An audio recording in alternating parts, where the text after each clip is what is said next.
A slender young man walks through a land filled with criminals, but is respectfully greeted by them. Not because he is powerful or has influential backing, but because he is a teacher from outside this place. On his very first day of teaching, before he could even do anything, he was fought over by them. Because the minds of those in this area have been affected by a mist. After prolonged exposure to the mist, they developed several special abilities. But the amount of mist is limited, so they gathered to search for it. The results were not promising until a rumor spread. The teacher is someone with scientific knowledge who can create mist. Immediately, the fragile boundaries between the leading groups collapsed, and they rushed to contend for the teacher. Unbeknownst to them, the teacher himself had no clue. Having come here to teach for the first time, he was now bewildered by this situation. Fortunately, he encountered a peculiar individual who was obsessed with potatoes instead of mist. This gave him time to adapt and understand the circumstances here. From then on, he began to build some basic scientific tools to help them gather. To escape, they needed an ultimate leader. And the way to create such a leader was for one of these current leaders to successfully ascend. Dim light shone on the creaky ceiling fan. The soft sound made Kang Dante's eyelids flutter open. Through his glasses, he vaguely saw the inmate diligently doing something in the corner of the room. He woke up completely, looking tiredly in that direction. Number 182 was still fiddling with the pile of trash. As soon as Dante sat up, he immediately turned his head to look. Through the mask, only his eyes, both surprised and wild, could be seen. Their eyes met and he was slightly startled. After a few seconds of silence, he finally spoke hesitantly. "Who are you?" But the next second, Dante no longer cared about that, crying out in dismay. "What?" Looking at the room around him, the old toilet had been broken by number 182. The prison door had been locked tight. He immediately sprang out of bed, stammering, "What? Where is this?" Number 182 stood up and calmly introduced, "My home." His head mechanically turned, his face distorted with panic. "Your home? Who are you?" Now, clearly seeing the prison uniform he was wearing, Dante realized he was a prisoner. His mind was a mess, beginning to piece things together. What on earth happened? That's right, there was a riot. The order to fire was given, and then the guards were all eliminated. As for himself, he still vaguely remembered the moment he lost consciousness in the dark room. Now, upon waking up, in front of him was a completely unfamiliar prisoner. Dante hesitated, then asked him again, "Excuse me, is this inside the prison? I mean, inside the land of mist?" Number 182 shook his head vigorously. His face changed again as he impatiently asked, "Don't tell me you're the one who brought me here." This time he nodded. Dante pressed, "Then why?" Number 182 didn't answer. He only handed him a dried sweet potato. Dante repeated, "Tell me." He said dully, "How to grow sweet potatoes. Please teach me." At this moment, despair completely filled his heart. "I thought it was just ignorance, but that's only true within the bounds of common sense." Dante's sweat poured like rain, his voice trembling. "For something like this," he directly went mad, shouting, "You brought me here just for those stupid sweet potatoes? For sweet potatoes? You dragged me into a den of lunatics just for that?" After shouting, he clutched his head in panic again. "Crazy. Truly crazy. Too dangerous." The ethics teacher was right. These people aren't human. They will harm and eliminate people indiscriminately. I'm going to perish. I'm going to die too. Wait, that scoundrel, what are you hiding in your right hand? A gun? What? What? Unable to keep calm, he recklessly charged towards number 182. Damn it! I have nothing left to lose. He was knocked down by him, slamming into the wall. Dante seized the opportunity, quickly grabbing him by the neck. His body trembled with both panic and excitement. I've got him! I've got him under control. Compared to the others, this one is nothing. He barely stands out in class. If I stay calm, I can handle this situation. Now I just need to get the weapon from his right hand. Looking at one limp sleeve struggling, he realized, his arm. It's gone? A moment later, his remaining arm was securely tied to the bed frame. Dante calmly adjusted his clothes and spoke placidly. I apologize for resorting to force, but I'm in danger because of your foolishness. Kidnapped right in prison? That's absurd. You want to know how to grow sweet potatoes? I'm sorry, but I don't have time to teach fools. Maybe you should just eat it yourself. It's probably more nutritious. I need to get out of here. When will the guards arrive? When is mealtime? This door must be locked from the outside, right? His eyes cautiously scanned the ventilation slit, thinking, after such chaos, the prison must be on high alert. Security forces are probably searching frantically for me. As soon as I see a guard or anyone, escaping will just be a matter of time. Suddenly, he looked at the scene before him in astonishment. The hazy, ruined landscape made Dante wonder, "Fog? I can't see anything." Impatiently, he grabbed the doorknob, shaking it and calling out, "Hey, is anyone out there? Hey!" The door actually opened, and the hazy fog immediately rushed into the room. He was momentarily startled. It opened? Why is the prison door open? The door opened to reveal a dense fog covering a chaotic sprawl of prison cells. Dante stared at the area before him, eyes wide and mouth agape. Below, like a deep pit, numerous prison cells converged, resembling a squalid city. He slumped to the ground, powerless. What? Where is this? This isn't a prison. There's no way this is a prison. Where have you brought me? Where have you brought me? As he was losing his composure, 182 suddenly clamped a hand over his mouth. He leaned in, his voice cold as a warning. "Quiet! You've been shouting this whole time. You can't leave here. Just live in silence." Dante's voice trembled, escaping through the gaps in his hand. "Live? Here? In this wretched dump? Are you insane? I'm a decent citizen. I don't belong here. I'm not like you. I'm different from the scum of society like you." A corpulent prisoner with dull, vacant eyes appeared before the two of them. Dante fell silent, his eyes fixed on him. The long scar on his chest made him even more intimidating. His eyes were also staring intently at Dante. Dante quickly tried to smooth things over. "I wasn't talking about you." Number 182 coldly glared at him and said without hesitation, "What are you looking at, you pig, huh?" Provoked to anger by the two, he raised his fist. A powerful blow landed on his face. Dante immediately collapsed to the floor, blood trickling from his mouth onto the ground. Number 182 sat beside him helplessly and said, "I told you to be quiet." Dante, still defiant, weakly hissed, You scoundrel! It's your fault again. Now even my clothes are gone." The more he spoke, the angrier Dante became. He shot up yelling, "Why do you keep doing such foolish things that bring trouble upon both of us? Do you really have no sense? Why pick a fight with that kind of monster? You don't even have an arm." Seeing number 182 say nothing and just quietly stand up made him panic again. Did I speak too harshly? He slowly unzipped the prisoner's uniform. He panicked, clutching the bedpost, and quickly said, "What are you doing? I'm sorry." As soon as the prisoner's uniform dropped completely, he cried out in despair, "I'm sorry." But number 182 just picked up the uniform and waved it in front of him. He said in a flat voice, "Put it on." Dante's eyes slowly looked up at him. He wondered, "What the heck, are you serious? I should be a little more careful." The zipper suddenly paused, and he began to hesitate. "But if I wear this, the rescue team might not recognize me." Number 182, still facing the corner of the room, replied matter-of-factly, "No rescue team is looking for you. All the guards have been eliminated." He was slightly stunned. "Guards?" He continued, "It's better not to stand out too much among the prisoners. That's how it is in this land of mist." Number 182 pulled out a worn-out prisoner's uniform from the corner. After putting on the clothes, he turned back and said, "Time to eat." Seeing the tattered clothes he wore, Dante couldn't help but wonder, what's with that prisoner's uniform? Dante asked blankly, "Food?"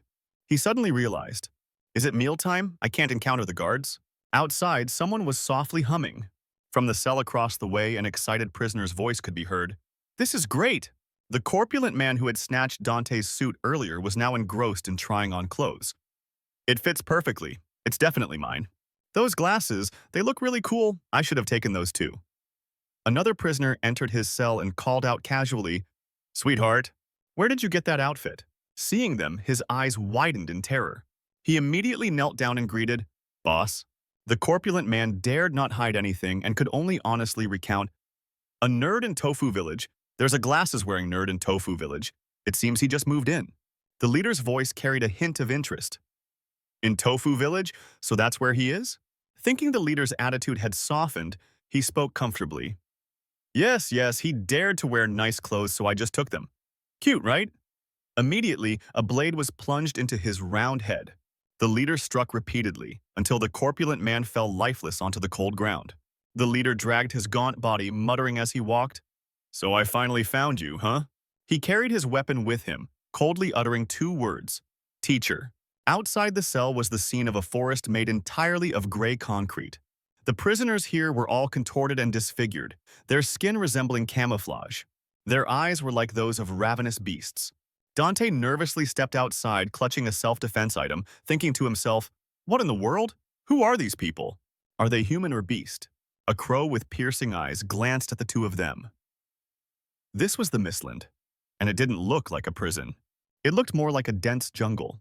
He walked fearfully, his eyes darting around, and hesitantly asked number 182, "Excuse me, is this really a prison? It feels incredibly strange." But he calmly replied, "What?" Dante's face had gone pale, and he could only hiss softly, "Huh? What do you mean, what? It's strange. People are walking around freely in a prison. Some even look intoxicated. And what's that over there? That's not a person, is it? It's not a decoration, right?" The more he spoke, the more he lost his composure, his voice rising. "The Mistland was built by the United Nations, wasn't it? How can a place like this be run like this?" Number 182 gave him a cold, warning glance. "Your voice is too loud." He immediately lowered his voice, trying to explain, "Oh no, I mean..." He pressed his lips together, his thoughts racing wildly. "What am I doing, Kang Dante? Do I really think he'll kindly explain things to me? What? Am I showing signs of Stockholm Syndrome? This guy is a captor, and his eyes are just like those crazed individuals. He's also very dangerous. Don't trust anyone. Kang Dante." All the inmates of the land streamed into a rickety communal dining hall. They obediently took their portions and found seats. Everyone bowed their heads low to eat their meal. Only Dante, carrying his meal tray, curiously looked around. "What the heck? They look more normal than I thought. They're even lining up. That means..." A thought suddenly flashed in his mind. The shining badge was affixed to the cap of the person in uniform. He immediately recognized this person as a guard. Dante's heart immediately swelled with joy. "He's a guard. I'm saved. I need to stay calm. I still look like a prisoner. I must act as civilized as possible. I need to show him I'm different from these people." Number 182, oblivious to him, was still demanding from the kitchen assistant, "Give me more ham." But all he got was a spoon tapping his head, the kitchen assistant's cold voice urging, "Next." He tensed up again. "All right, it's my turn." Standing before the guard, his voice calm, he asked, "Are you a prison guard?" "Sir." The guard's head tilted slightly, Dante still trying to maintain his composure to continue. "I am a teacher assigned to the Prisoner Education Project, Kang Dante. I was abducted during a disturbance."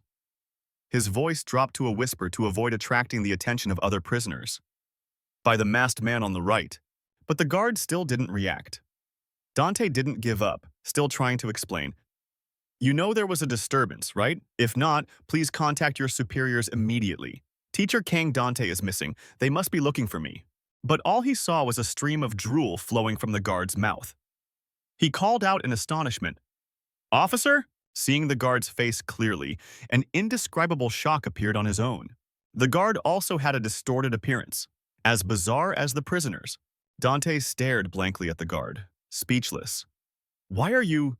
At this moment, the kitchen assistant also lost patience, hitting his head hard and yelling, "If you're not eating, get out!"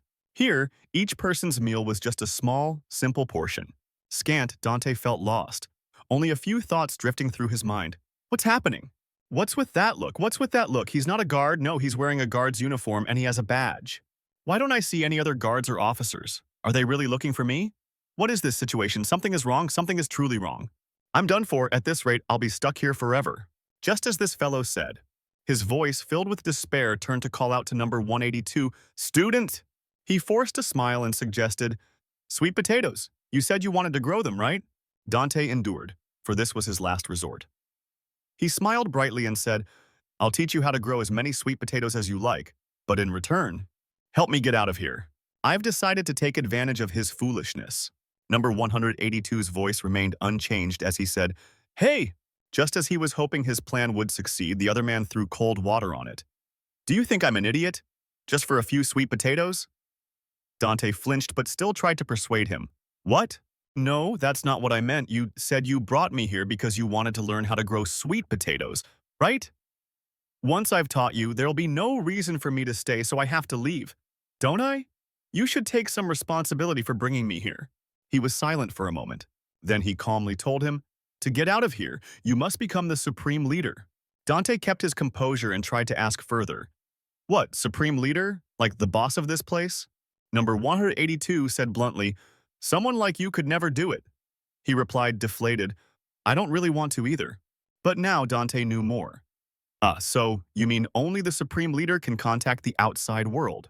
He raised the serving fork in his hand, implying, "Advance or perish. That's the only way out." Dante was stunned for a moment, then pleaded for an explanation. "What are you talking about? Explain it so I can understand." But number 182 directly refused. "Enough questions." He was surprised, with a hint of reproach. "What? So you're not going to help me after all?" He slammed his hand on the table and immediately stood up. Dante looked at him coldly and declared flatly, "Then there's no point in being near you anymore. I will escape this filthy, dreadful place immediately." Number 182 said nothing more, letting him walk away while criticizing. "And you'll regret this because once I get out, you won't escape the judgment of the law. Because my family is—" He fell silent at this point, thinking to himself, "Whatever. You trash, sentenced to life, just rot here forever." Suddenly, someone's urgent voice echoed through the dining hall. "Teacher! Teacher Kang, are you here?" Everyone in the cafeteria spontaneously turned their heads towards the source of the sound. For a moment, Dante thought, "They're here. The rescue team is here." He didn't hesitate, quickly shouting back, "Over here!" He was emotional, rushing over like mad. "I'm over here. My name is Kang Dante, a science teacher at a public high school, 32 years old. I'm right." His voice suddenly fell silent when he saw only a group of fierce prisoners standing in formation at the cafeteria entrance. The leader slightly tilted his head and coldly replied, "Right." The spire, followed by his subordinates, blocked his path. He bared his teeth in an excited grin, his smile stretching from ear to ear. Dante looked up, momentarily speechless with horror. The spire bent his lanky body down, provocatively greeting him. "Long time no see, teacher. Do you remember me? I was in your sweet potato farming class." He unconsciously stepped back, only managing to utter, "Huh? Of course." His heart was filled with shock. Impossible to forget. It was the first time I'd seen someone so enormous. The kitchen assistant, seeing him, also trembled, her lips quivering. "Those shoulders! Those shoulders belong to Big Shoulders. One of the 6 big shoulders," Dante remembered, hearing a few people in the kitchen whisper to each other. "One of the 6 big shoulders from Cell Block 0, the Spire. I remember now." The way this man eliminated the security personnel while the soldiers were still firing a hail of bullets at him. The Spire casually grabbed a nearby prisoner by the head, using the unfortunate individual's body as a shield. He grinned maniacally. "Isn't that a bit rude? We've been stripped bare, and they're charging in with firearms. Then I don't need to bother with rules anymore, do I?" The special agents didn't reply, only aimed their guns at him as a warning. The Spire directly reached into his throat, pulled out a long, slender knife.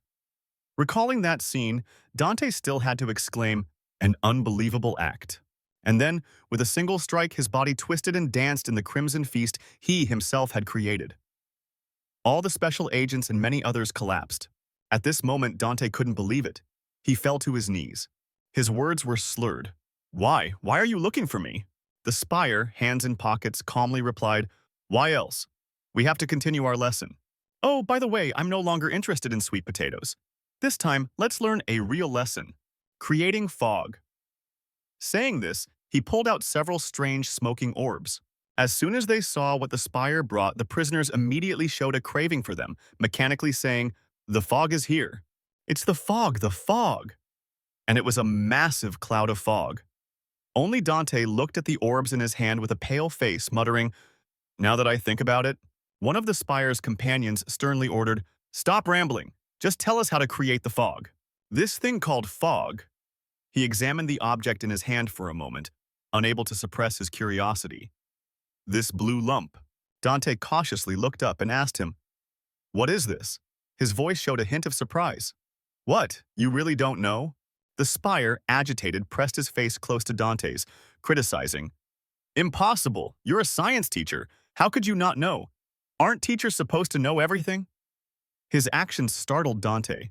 He tried to explain, "Huh? I've never seen anything like this. I've never seen it in the outside world." He began to lose patience, his voice growing colder. "We've already learned about this. Because of the fog, the 6 of us gathered just for your lesson, to bring you back." Suddenly, the Spire roughly dismissed it, grabbing Dante by the collar. "Well then, never mind. From now on, we'll learn together, won't we? Seeing the bizarre orb being forced into his mouth, he could only struggle and scream internally. What the heck? What is this? I hate it. I hate this thing. Meanwhile, Dante was gritting his teeth, trying not to taste it. The prisoners looked on with intense desire. In a moment of desperation, he surged up, throwing all the crystals away and boldly shouted, "I said I don't want it!" As each piece fell to the ground, every inmate's eyes followed without blinking. Their eyes all lit up with intense longing. Whether old or young, they all shared the same reaction. Simultaneously, they all rushed forward to fight over the crystals that had just fallen. Dante stood frozen, only able to watch in bewilderment. The dining hall immediately became chaotic as they began to fight over it. "Give it to me! It's mine! It's mine!" The tower was not angry at all. On the contrary, it said to him with amusement, "See? Everyone wants the mist. The mist is gold and a gift from the gods." When someone managed to get a piece, the remaining prisoners immediately argued, "That old man swallowed it. He swallowed it. Spit it out quickly. Spit it out, you wretch!" The one who had swallowed the mist stood firm amidst the chaos. From the mouth of an old prisoner who had just swallowed the crystal, a thick plume of mist escaped, making the scene even more chaotic. Everyone began to assault him, and his body was ravaged by the frenzied crowd. Yet he was still smiling. The tower curled its lip, looking at them with disdain. These wretched villagers so agitated over just one piece of mist. That old man must be in heaven today, or he will gain extraordinary abilities. What if there was more mist? Well, are you interested? At his every word, Dante gritted his teeth as if trying to restrain himself. A second later, he collapsed to the ground, screaming miserably as overwhelming emotions made him vomit continuously. His mind began to be twisted and distorted by this place. Why? Why did I come here? What am I doing in this dreadful place? Dante muttered lifelessly, "Home, take me home." The tower stood with its hands on its hips, looking at him with mockery in its voice. "Huh, what did you say?" But Dante was oblivious to it now, repeating continuously, "Home, please take me home. I can't do it. I've never seen anything like this. I'm not a scientist. I'm a teacher, just a teacher." He irritably yelled at him, "Don't talk nonsense. I've seen it in movies. I've seen a teacher who makes and sells good stuff." Dante looked at him helplessly, explaining desperately, "That person was a chemistry professor. It's different. I'm different. I'm telling you, I'm different. I don't have a PhD. I'm just a high school teacher." For a moment, everyone fell silent. The tower's voice echoed softly, colder than frost. "Do you mean you're useless?" He didn't fully understand his meaning and looked up to ask, "What?" His voice was flat and emotionless. "I was the first one to find you. I thought I had won. I thought I could become the supreme leader." He began to pull the familiar knife from his throat. Between his glasses frames, he could only see the image of the sharp blade. He swung the knife towards Dante, saying menacingly, "Turns out you're just utterly useless." That moment reminded him of his family. His certificate was tossed aside, and what he received was a slap and harsh words. "You really are useless. You got a teaching certificate? You plan to teach children? No one in this family has ever been without a PhD. Are you trying to disgrace this family name? Who would want to learn from a blockhead who couldn't pass a single essay in 6 years? You idiot!" His mother didn't dissuade them but sternly reminded him, "Dante, that's avoiding. That's giving up. Prepare your thesis again for another year." Dante's brother walked in, his voice advising but actually mocking. "Mom, Dad, come on. What's wrong with being a teacher? At least let him do that. Dante must be the one suffering the most. He's been struggling with his PhD for 6 years already. Knowing your place is the most important thing, right?" His heart felt a chill now. A father so famous he appeared on TV. A mother with a law doctorate. An older brother who became president of the Psychology Association at a very young age. I am also respected when I stand at the podium. But when I came home, I was considered less than an animal. The family dinner table was always like a psychological battle. His father mumbled while reading a thesis. "IPACCS, International Criminal Law, what the hell is this?" Dante hesitated for a moment, choosing his words carefully. "It's a United Nations prison. I'll be teaching there. It's organized by the UN, and the salary is quite good." His intellectual older brother next to him also joined the conversation. "I know that place. It's called Falkland, right? How wonderful. I heard all the madmen from around the world are sent there." He was slightly annoyed and about to retort, "People still live there," when his mother sternly called him back. "Dante, even so, do you really have to go that far? I'm already not satisfied with your stable job at the school. His father's voice began to carry a complaint. Why? Why are you doing this? What are you trying to pull? He gathered all his resolve and replied seriously, giving educational opportunities to those who have almost none. That's something truly meaningful for an educator. I think so. His brother next to him deliberately burst into a boisterous laugh, spitting out his bright red drink. He awkwardly explained, and then didn't hesitate to burst out laughing. Sorry, I spilled it all over your shirt. Hearing you talk just made me feel so full of myself. Dante, don't you know that's not professional at all? That's just an impulse born from a desire for recognition. It's not that you failed to get your doctorate, but that you're pretending to choose a different path, pretending to have your own mission. And then trying to act as our equal, you're trying to justify your uselessness with these eccentric actions, aren't you? Dante looked at him with a cold gaze and replied without hesitation. Why do you always assume you have the right to judge other people's thoughts? I'm genuinely concerned about you. He still acted superior, saying, that's recklessness, doing foolish things just because of insecurity. It only proves that you are truly foolish. He used to consider those words mockery, provocation, but in this moment he realized, yes, my brother is right, I am truly foolish. With a foolish decision, I will die. To meet a miserable end in this squalid, wretched place, my ignorance is my own doing. Just as the sharp blade swung towards his neck, number 182 appeared. The small fork in his hand became formidable, piercing through human flesh. A critical blow landed directly on the tower's knife-wielding arm. The fork fell, embedding itself firmly into the ground, making the slumped prisoner next to him recoil in terror. The knife dropped in front of him with a jarring clang. The tower's arm was left severely mangled. He roared in agony. He frantically looked around and bellowed, "A gun! Who dared bring a gun in here?" But a second later, his long, disheveled hair was mercilessly grabbed by someone. Number 182 directly grabbed his head and sent him flying like a ball. Disbelief flashed in his eyes, and in Dante's eyes as well. The mask on his face had also fallen off, revealing a fierce, reckless countenance.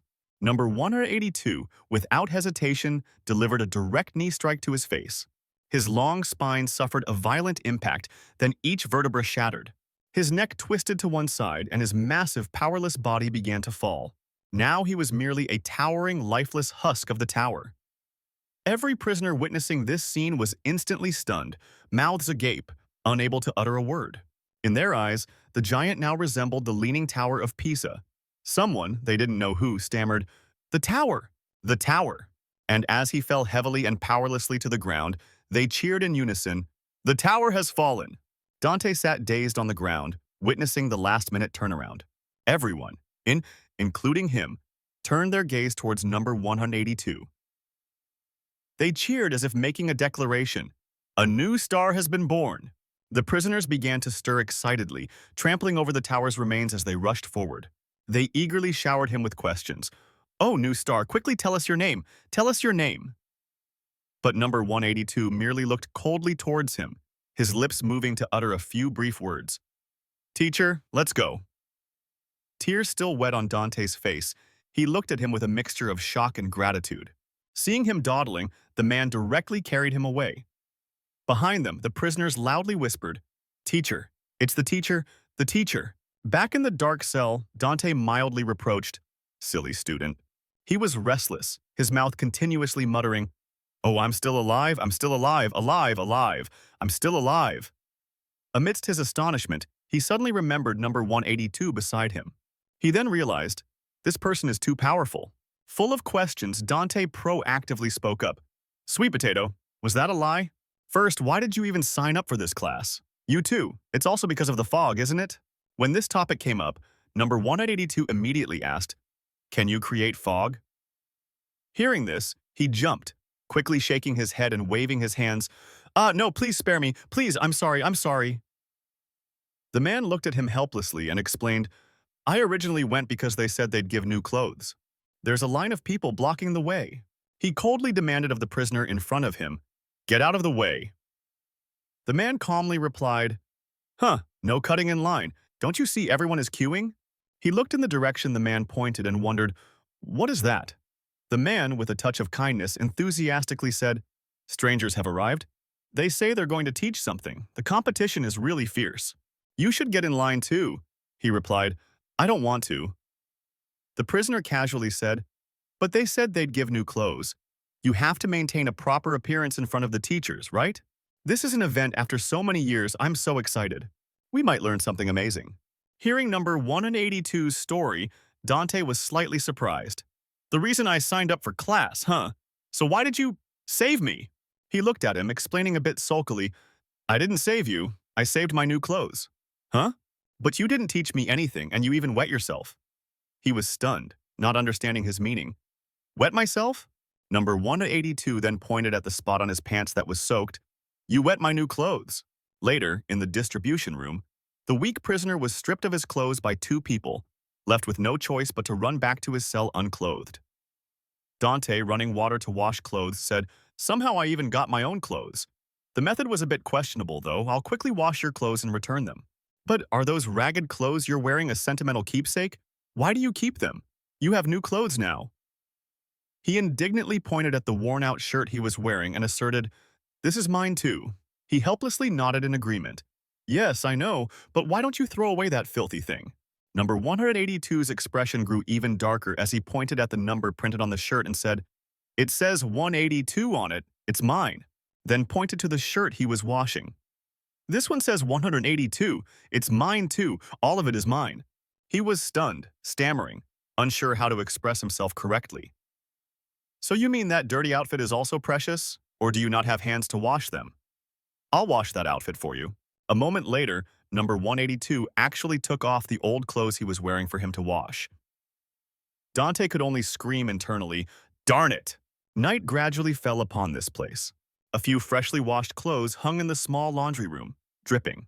Sitting on the bed, looking at the clock, he thought to himself, It's past the regulated time. Finally, a whole day has passed since I was confined here. Escaping can wait for now. Those monsters called broad shoulders are looking for me. They probably know my location from the commotion earlier. I have to leave here tomorrow. I wish I had eaten that disgusting soup sooner. Suddenly, something below caught his attention. A sweet potato suddenly rolled out from under the bed. Dante picked it up and muttered to himself, Want a taste? Anyway, trading with a sweet potato won't work, right? Darn it, I have to scavenge this to eat again anyway. Survival is paramount. Before he could put it in his mouth, number 182 from the upper bunk had already swatted it out of his hand. He hung upside down, looking at him with dissatisfaction. You scoundrel. He turned pale with fear, weakly offering an excuse. Well, I'm just too hungry. Could I please have a little something to eat? He quickly jumped down from the bed, picked up the sweet potato, and flatly said, No. He tried to plead, Just one bite. It's a staple food that can be eaten when times are tough. He held up the sweet potato on which the number 182 was already carved, and repeated, It's mine. Looking at the number on the sweet potato, he could only think to himself, This is utterly absurd. Hopelessly, he asked again, Are you going to plant it? Don't tell me you don't know anything about how to plant it. Number 182 carefully brushed the dust off the sweet potato, not forgetting to warn him. Anyway, if you harm my sweet potato, I will harm you. Dante was a little angry but only cursed silently in his heart. Before, you used to brag about your sweet potato. Now look at it. You foolish oaf! Your vocabulary is only at a kindergarten level. Watching him happily hold it up and sing aimlessly, Close your eyes, hide the sweet potato, he secretly observed, Your behavior is almost primitive. In a way, it benefits me. Dante deliberately used a high-minded sentence to converse with him. What if that sweet potato already met its demise? Number 182 was silent for a moment, then asked curiously, Why is that?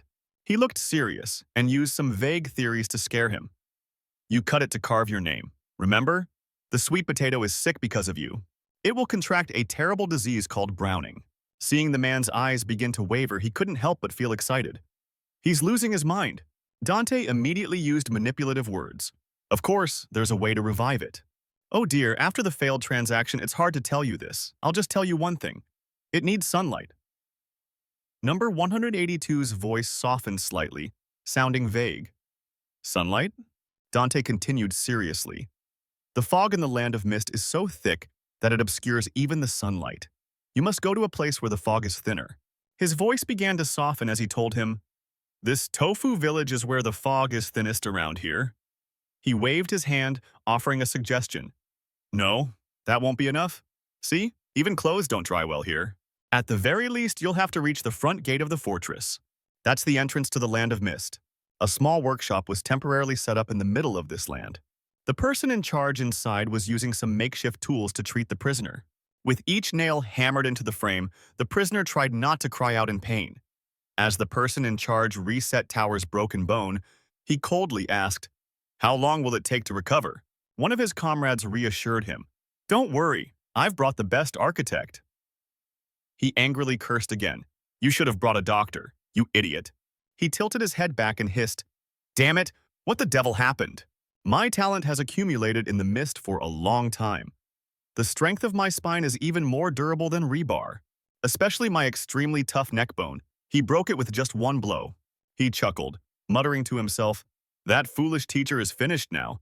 I must capture that kid. He's definitely using the mist somewhere." Suddenly, someone spoke from the corner of the room. "So you really did find that teacher?" He darted his eyes over and saw only Hound sitting in the dark corner. A few of Tower's subordinates trembled upon seeing him. When did you—" He didn't hesitate to mock directly. "Even the fact that your arrogant neck was broken is true." The Tower gnashed his teeth and retorted, "You still sneak into other people's hideouts like a rat." Hound remained nonchalant. "We formed an alliance, haven't we? We said we'd share if we found that teacher." He looked at him with a crazed gaze and declared, "Don't talk nonsense. I am the one who will become the supreme leader." The hammer in the handler's hand vanished in an instant. Only Hound's calm voice was heard. "Anyway." He picked up the hammer, as if about to strike, and said, "Your dreams are too grand, compared to the talent you possess." He calmly and arrogantly replied, Wait, attacking an injured person. Isn't that cowardly, or is it not?" He was not distracted by his words. Instead, he became even more enraged. "When I see such wretched individuals, I just want to smash them to pieces." The hammer struck directly down on his unhealed spine. This person was Big Shoulder, Hound. After taking down all of the Tower's henchmen, the Hound put his hands in his pockets and casually walked out. He coldly ordered his subordinates, "Let's go," to Tofu Village. Following his order, they all got on motorcycles and sped towards the village he had just mentioned. Scene changed to another corner of a ruined, desolate city. Two people were fumbling their way along. Kang Dante carried a sack on his back and complained, "What in the world is inside this? It's too heavy." Number 182 replied nonchalantly, "Mine." Kang Dante was speechless. Could it be that it says 182 on it? "Oh, by the way, 182, what's your name?" Number 182 whispered, "Stump Hand." Kang Dante was speechless a second time, awkwardly. "That's a joke, right?" Number 182 didn't pay attention. "That's what they call me." Kang Dante tried to salvage the situation. "Don't you have a real name?" Number 182 lost patience. "I told you that's what they call me." He grumbled irritably, "How can they call someone that? So rude."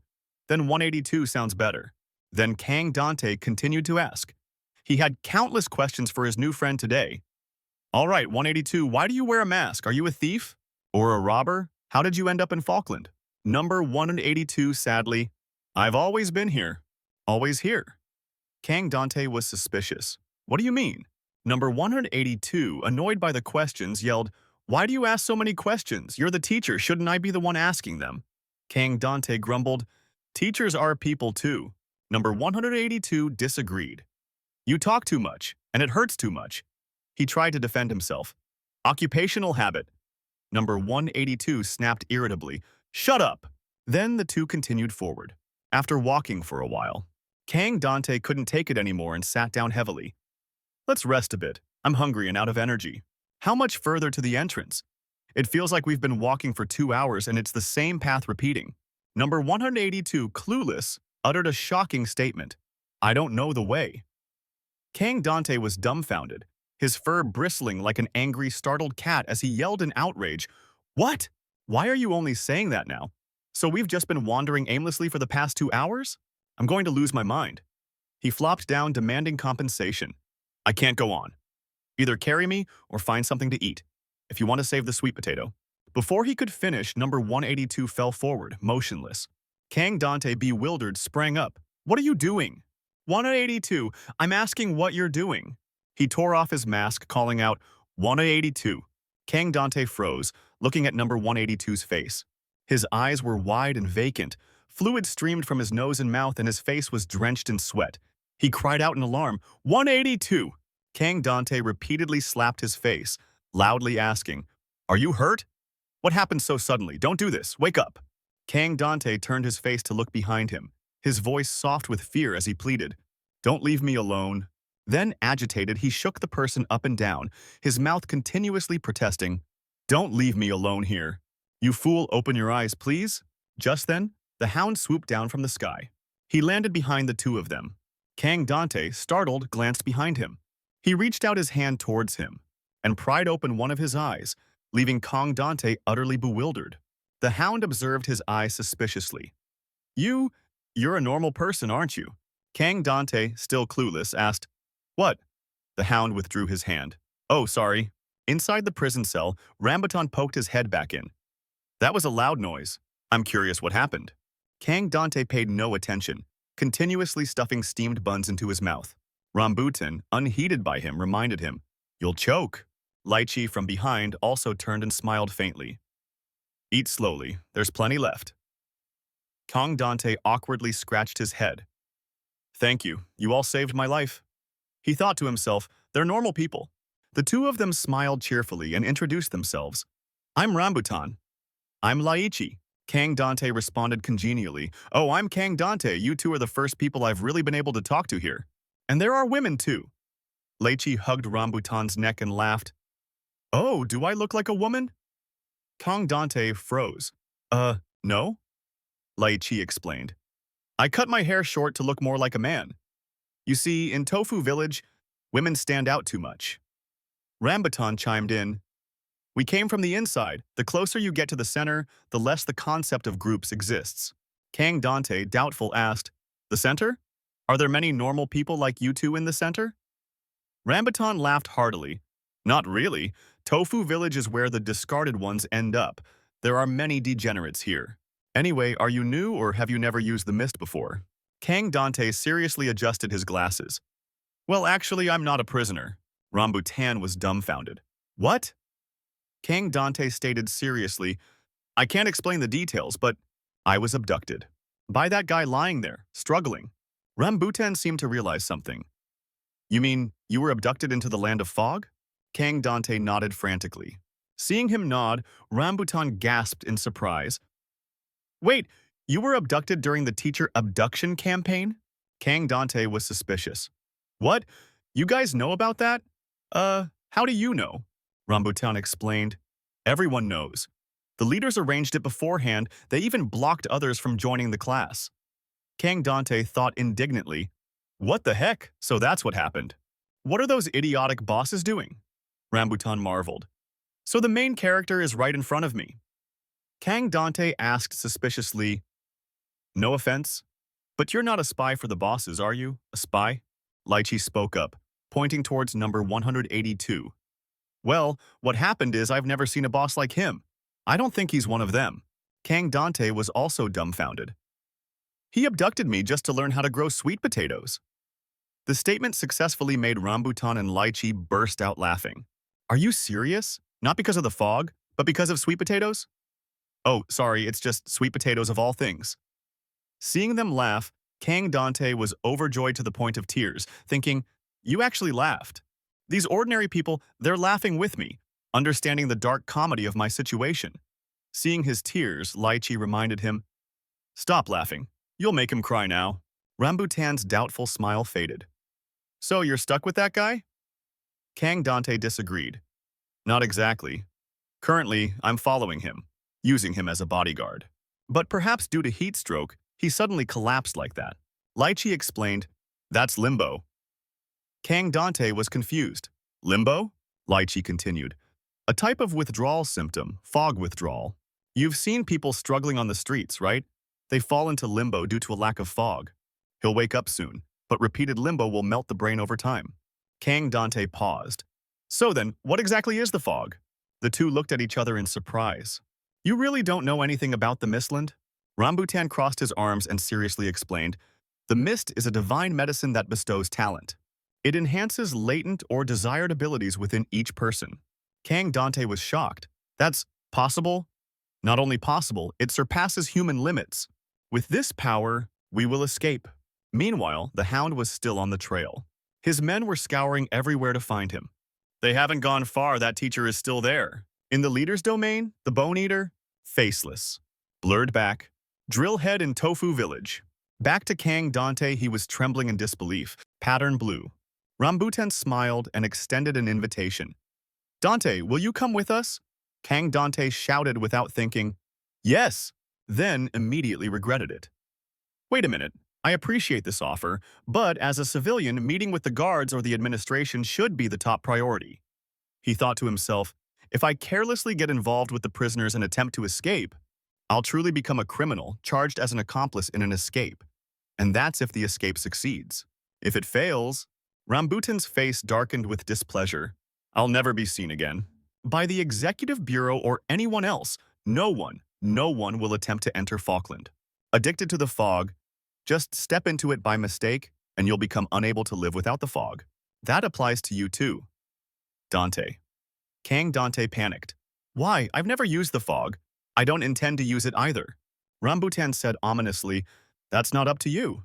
How long have you been here? 2 days? Have you thought about the thick fog here? The fog itself is fog particles. The fog, a heaven-sent gift for talent.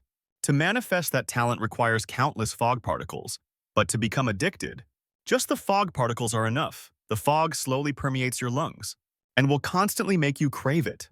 More and more fog. If you can't get the fog, you'll eventually fall into a suspended state. Kang Dante covered his trembling mouth. Hold on, does that mean I'm addicted already? So, am I doomed? Rambutan reassured him. No, Dante still has a chance. The suspended state is the first stage. After that, everything truly begins. Everyone's endurance is different, so I can't say exactly when, but there's no time to relax. Kang Dante, as if he had nothing to lose, said, so can you two still escape? I'm doomed. I'm addicted. Laichi firmly, yes, that's right, we're trapped. However, I've never heard of anyone leaving this place alive. Perhaps in the distant future, natural recovery might occur. Or if we expose the truth here, an antidote could be developed. Laichi turned to look at Rambutan intently. We've made a promise, not to perish here.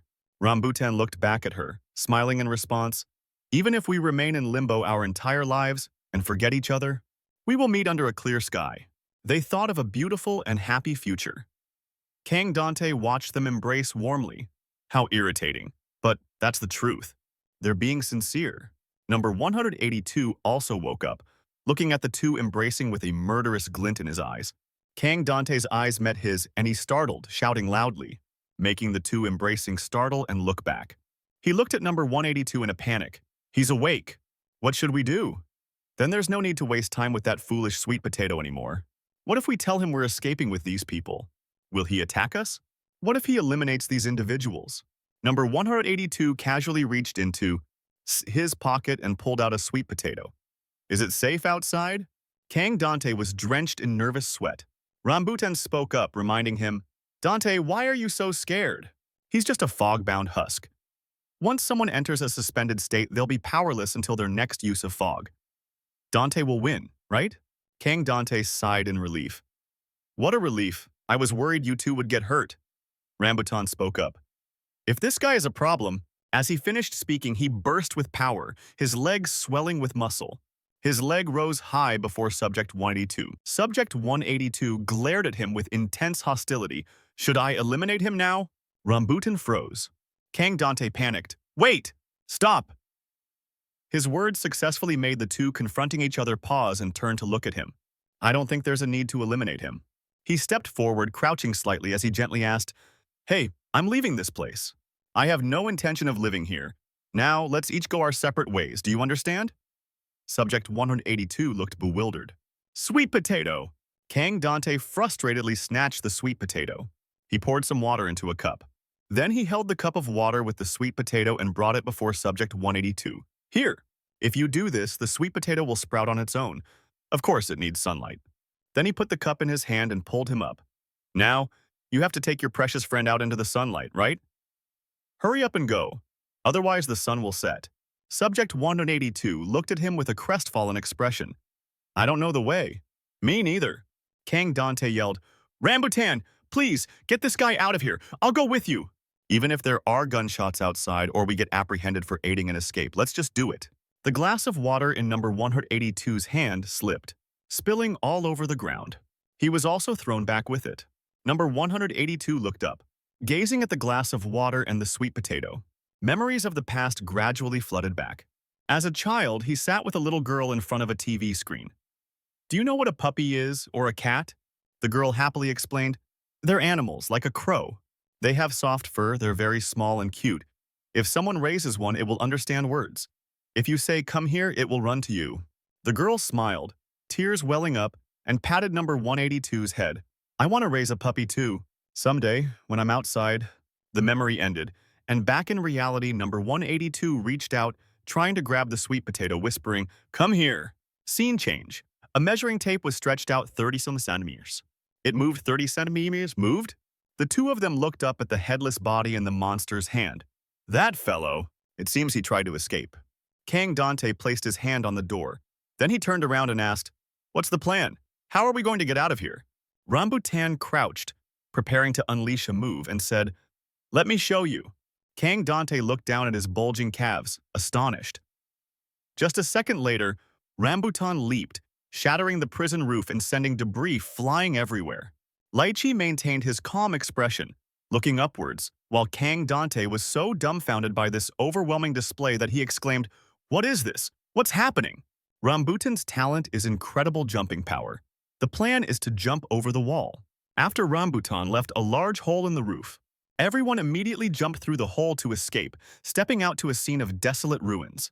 At this moment, Lychee placed her hand on the bump on her head. Immediately after, Lychee redrew the entire terrain as if she knew it by heart, making Kang Dante exclaim in astonishment. "The ability to redraw everything you've seen exactly like a photo? Did you draw the entire Misty Land?" "That's the map we drew when we traveled from the center to here," Lychee replied. "Only a part of it has been recorded." Kang Dante stared at the vast map, uttering in disbelief, "Only a part?" Lychee continued. "Based on the size of Tofu Village, we've traveled quite a distance. Soon the edge of the Misty Land will appear on the map." At this moment, Kang Dante eagerly picked up a pen, drew a few lines on the map, and said, "You didn't draw this part. 4 wanderers are here." Lychee, startled, snatched the pen back and yelled, "Hey, don't scribble on that!" Kang Dante said blankly, "I'm just marking the dangerous spots." Then he pointed to a red shape on the map and asked curiously, "You've marked some other strange things too.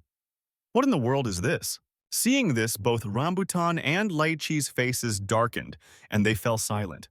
To break the atmosphere, Rambutan spoke up, changing the subject. "Well, we're leaving soon anyway. Lychee, which way?" She pointed in a direction and replied, "This way." Suddenly, Rambutan embraced Kang Dante and said, "Let's go, teacher." He gently lifted both of them by their arms, then used his leg strength to dash away. Meanwhile, the 4 wanderers were sitting exhausted in a corner. Suddenly, a voice asked, "Is there fog?" One of them, seeing it was Tay-Cut, angrily cursed, "What is this fool doing?" Number 182 continued to ask, "I said, do you have any bones?" The vagrants replied, "You think I have any?" "Idiot." Stumpy ignored his insults and calmly said, "Then empty your pockets."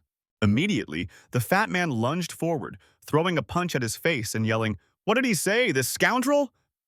As he hit him, he cursed, "I'm starving to death here. Are you crazy, huh?"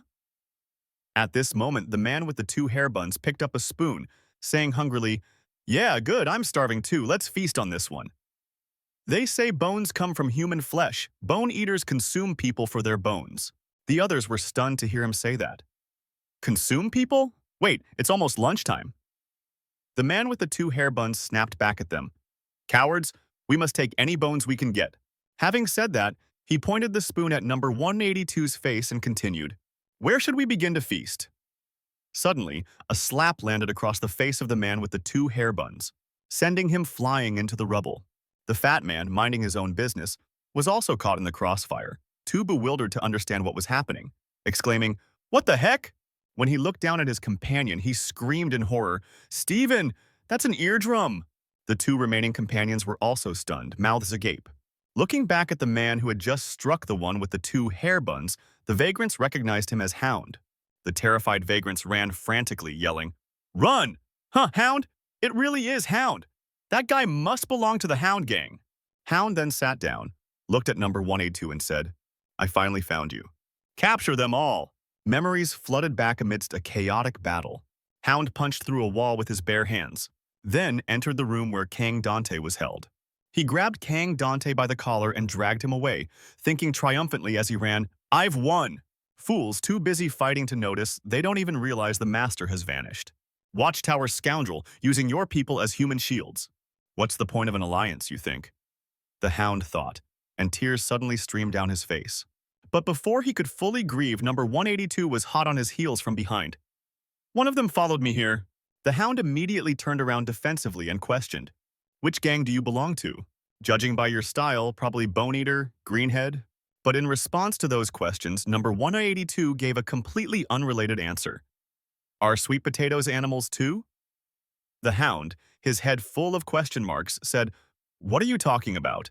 Number 182 continued, You don't know? Should I go ask the teacher? The Hound, already grieving and being mentally harassed by one-armed, lost his patience and replied, What kind of madness is this? My mood is already terrible. But number 182 didn't stop and continued to hurl insults at him. Useless. Should I wake the teacher up? At this point, the Hound was truly enraged. He clenched his fist, threw Kang Dante away, and then lunged towards number 182 at lightning speed, yelling, So annoying! He swung his fist, preparing to strike one-arm's face, but the boy was faster, flipping backward and easily dodging the blow. It didn't stop there. The Hound's swinging fist exposed a weakness in his abdomen. Number 182 immediately seized the opportunity, curling 2 fingers. Then he powerfully struck his waist with his knuckles. The Hound lost his balance and immediately fell. He was in so much pain that his face turned crimson. Number 182 quickly carried Kang Dante and fled. Returning to the present, he grabbed number 182's mask and said, You damn thief. Are you all right, teacher? As Hound just ripped off 182's mask, a look of astonishment clearly appeared on his face. But then he sneered at him, mocking, I can't believe I've been looking at such a pathetic face all this time. But 182 paid no mind and continued to babble, Is there fog? Seeing this, Hound wondered, Is this a state of suspension? The scene shifts to Hound Gang, where a distorted sketch appeared. It was the former deputy leader of the Hound Gang, Didat. Inside, some of the Hound Gang members were counting 1, 2, 3. All of 182's fingers had been broken, but he didn't utter a sound, making the gang members exclaim, This guy is insane. Do you want to use your toes to scoop with a spoon? Where is the teacher? 182 was on the verge of losing consciousness, but he still stubbornly replied, If you give me the fog, I'll talk. The angry gang members immediately cursed, This scoundrel still like this? Let's see how long you can hold out. Hey, break another finger. I've already broken all 5, haven't I? Then at least break a toe. Speak up quickly before I make him walk on his backside.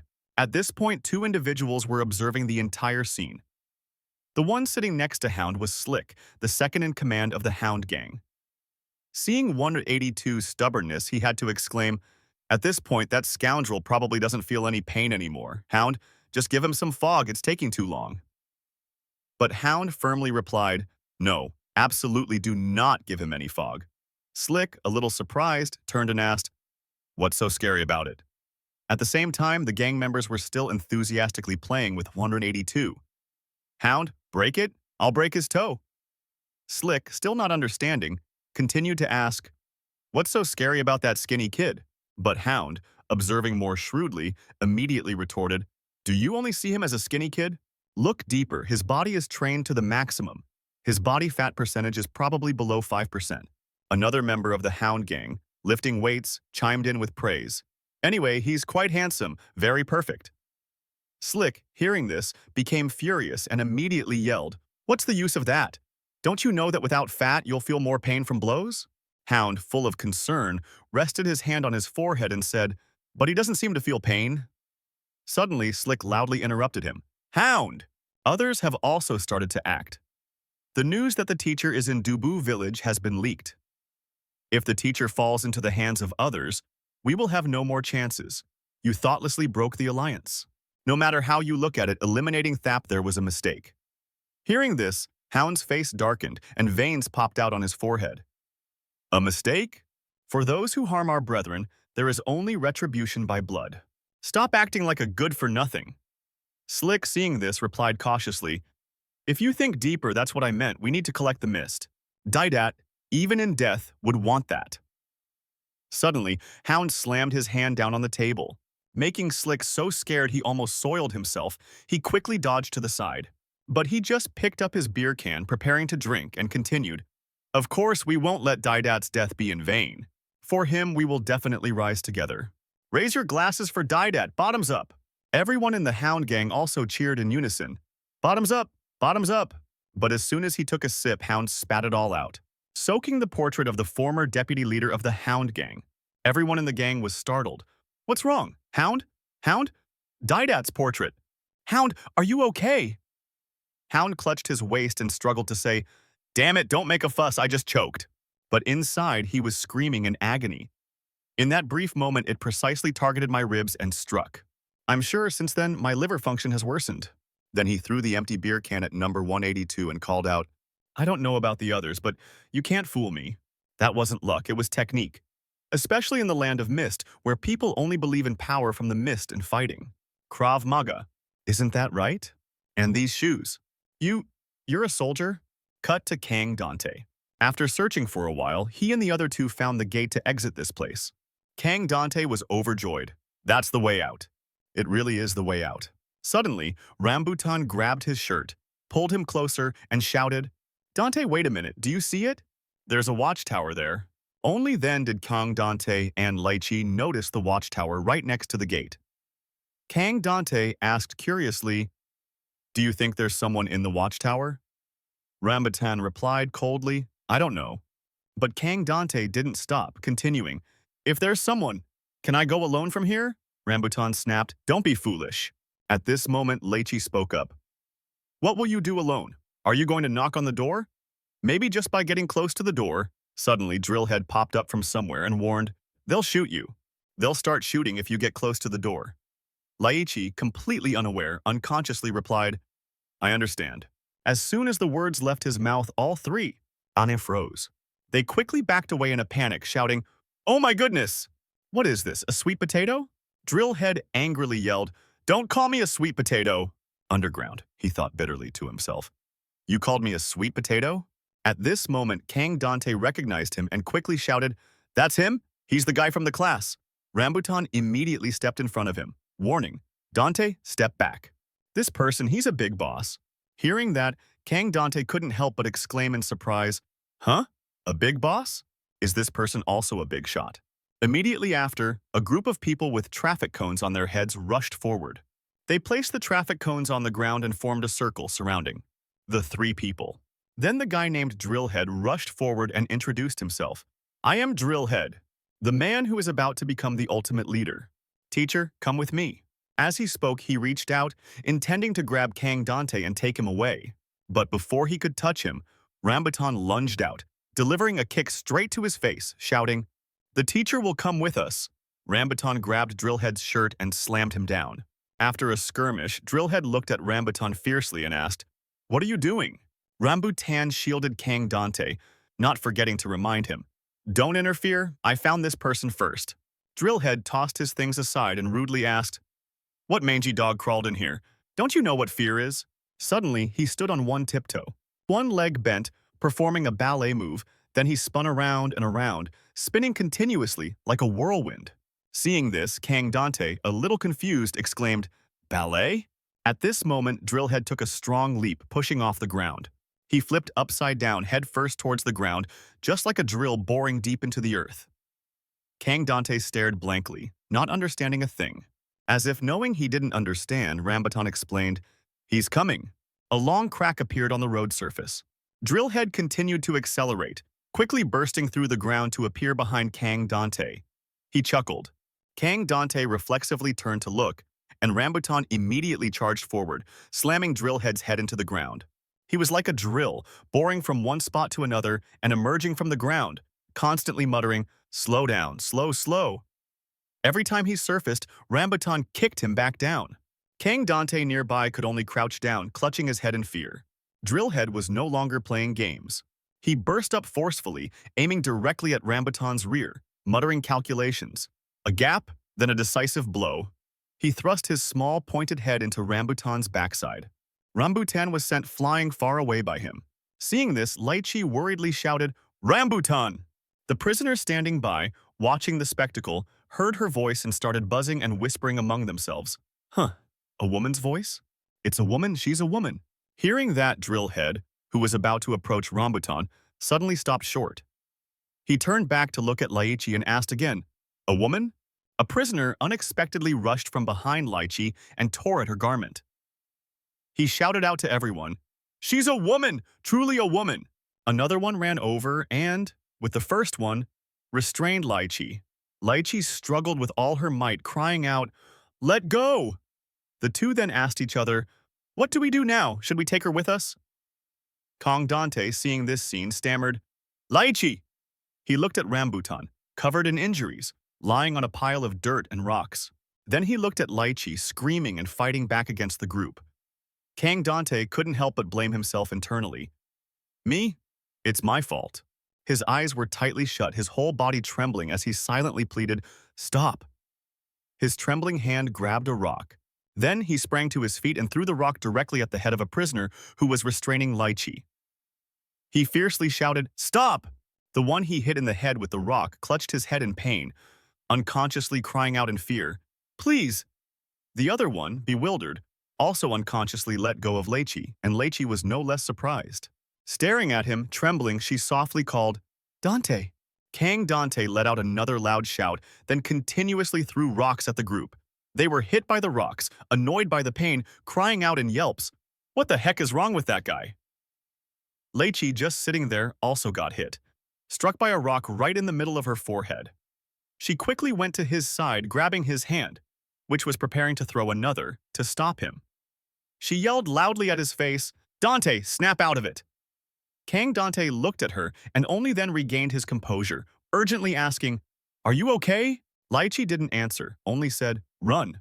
Quickly grabbing his hand, she ran off, leaving the others staring in bewilderment.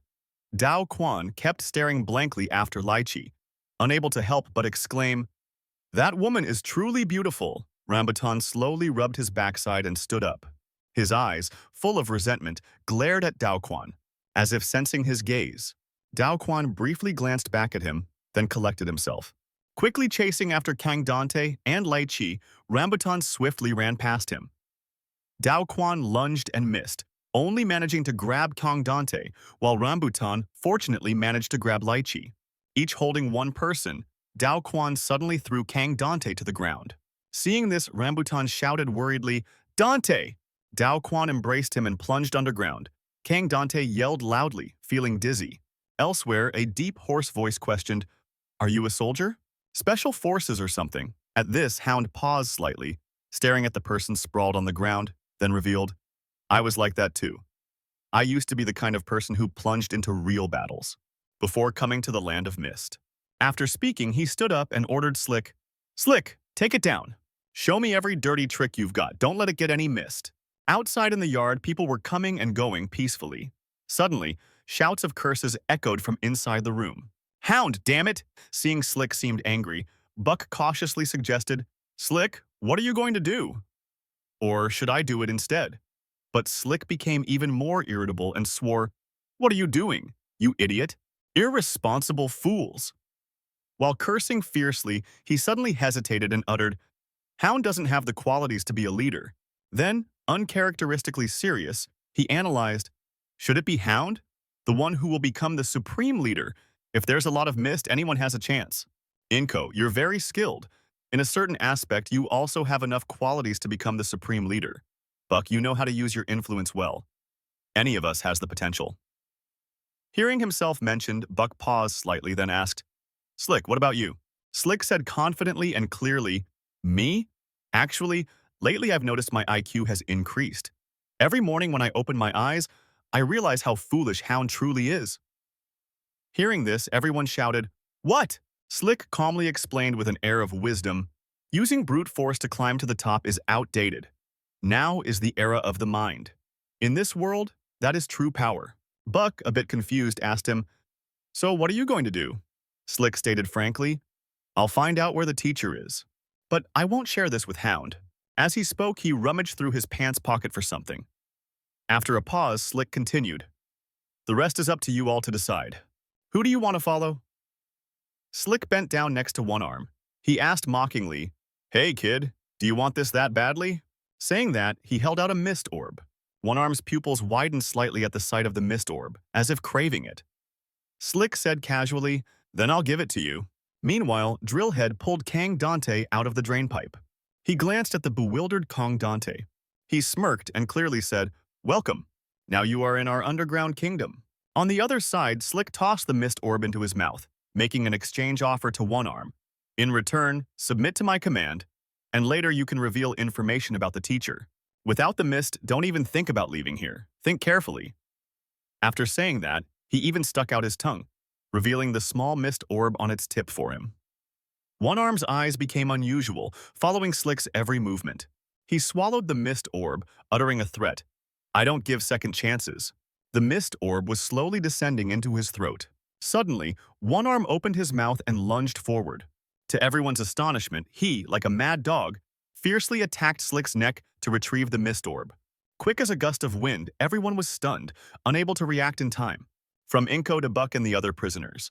All stared wide-eyed, aghast at this horrifying scene. Slick fell backward, his neck exposed, his life ending before he could close his eyes. The others, after regaining their composure, shouted, Slick! They cried out in panic and frustration. What the hell? What happened? His throat has been cut. Slick! Buck and Inko, sitting closest to Slick, became even more frantic. They babbled incoherently. At that moment, a gnawing and sucking sound echoed. It drew Inko's attention. The whole group turned to look at Stumpy, whose eyes were glowing brightly as he stared at them. After sucking it clean, he removed his drool-covered hand from his mouth, growling mindlessly as he looked at the group. In the rusty, moldy room, Kang Dante's mind kept wandering. Did Rambutan and Leichi escape? Probably, but they must have left me behind and run off by now. They have no reason to wait for me. As he lay looking blankly at the ceiling, Drillhead's face suddenly caught his eye, and Kang Dante muttered to himself, It's over. Drillhead sat opposite him, his eyes shining like stars as he stared, finally breaking the silence. Teacher, can you really create fog? Kang Dante remained silent. Drillhead continued. The Bean Village people said so. They said you created fog in the blink of an eye, and you ate the fog and snapped the tower's neck. Drillhead repeated his question, Is that true? Kang Dante unconsciously mumbled, No way.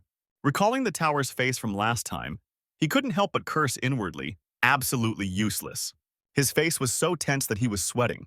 After a moment of silence, he decisively admitted, Yes, it's true. Hearing him say that, Drillhead froze slightly. Kang Dante shifted his eyes uncomfortably, rambling, I created a super large fog in an instant and then swallowed it. That tower fell onto my lap like the Leaning Tower of Pisa. Drillhead didn't believe him, jumping up and puffing himself up to yell, Lies, don't lie. He sarcastically emphasized repeatedly, I'm not as stupid as those other big shots. I don't believe superstitious nonsense like a science teacher creating fog. I'd never believe such a thing. Kang Dante reasoned seriously. A superstition? If no one knew how to create it, then fog shouldn't exist. Drillhead immediately snapped, No, asaminashinyo. He widened his eyes as if trying to convince himself. He declared, Fog isn't created. One day, suddenly, it fell from the sky, falling like a gift from the gods.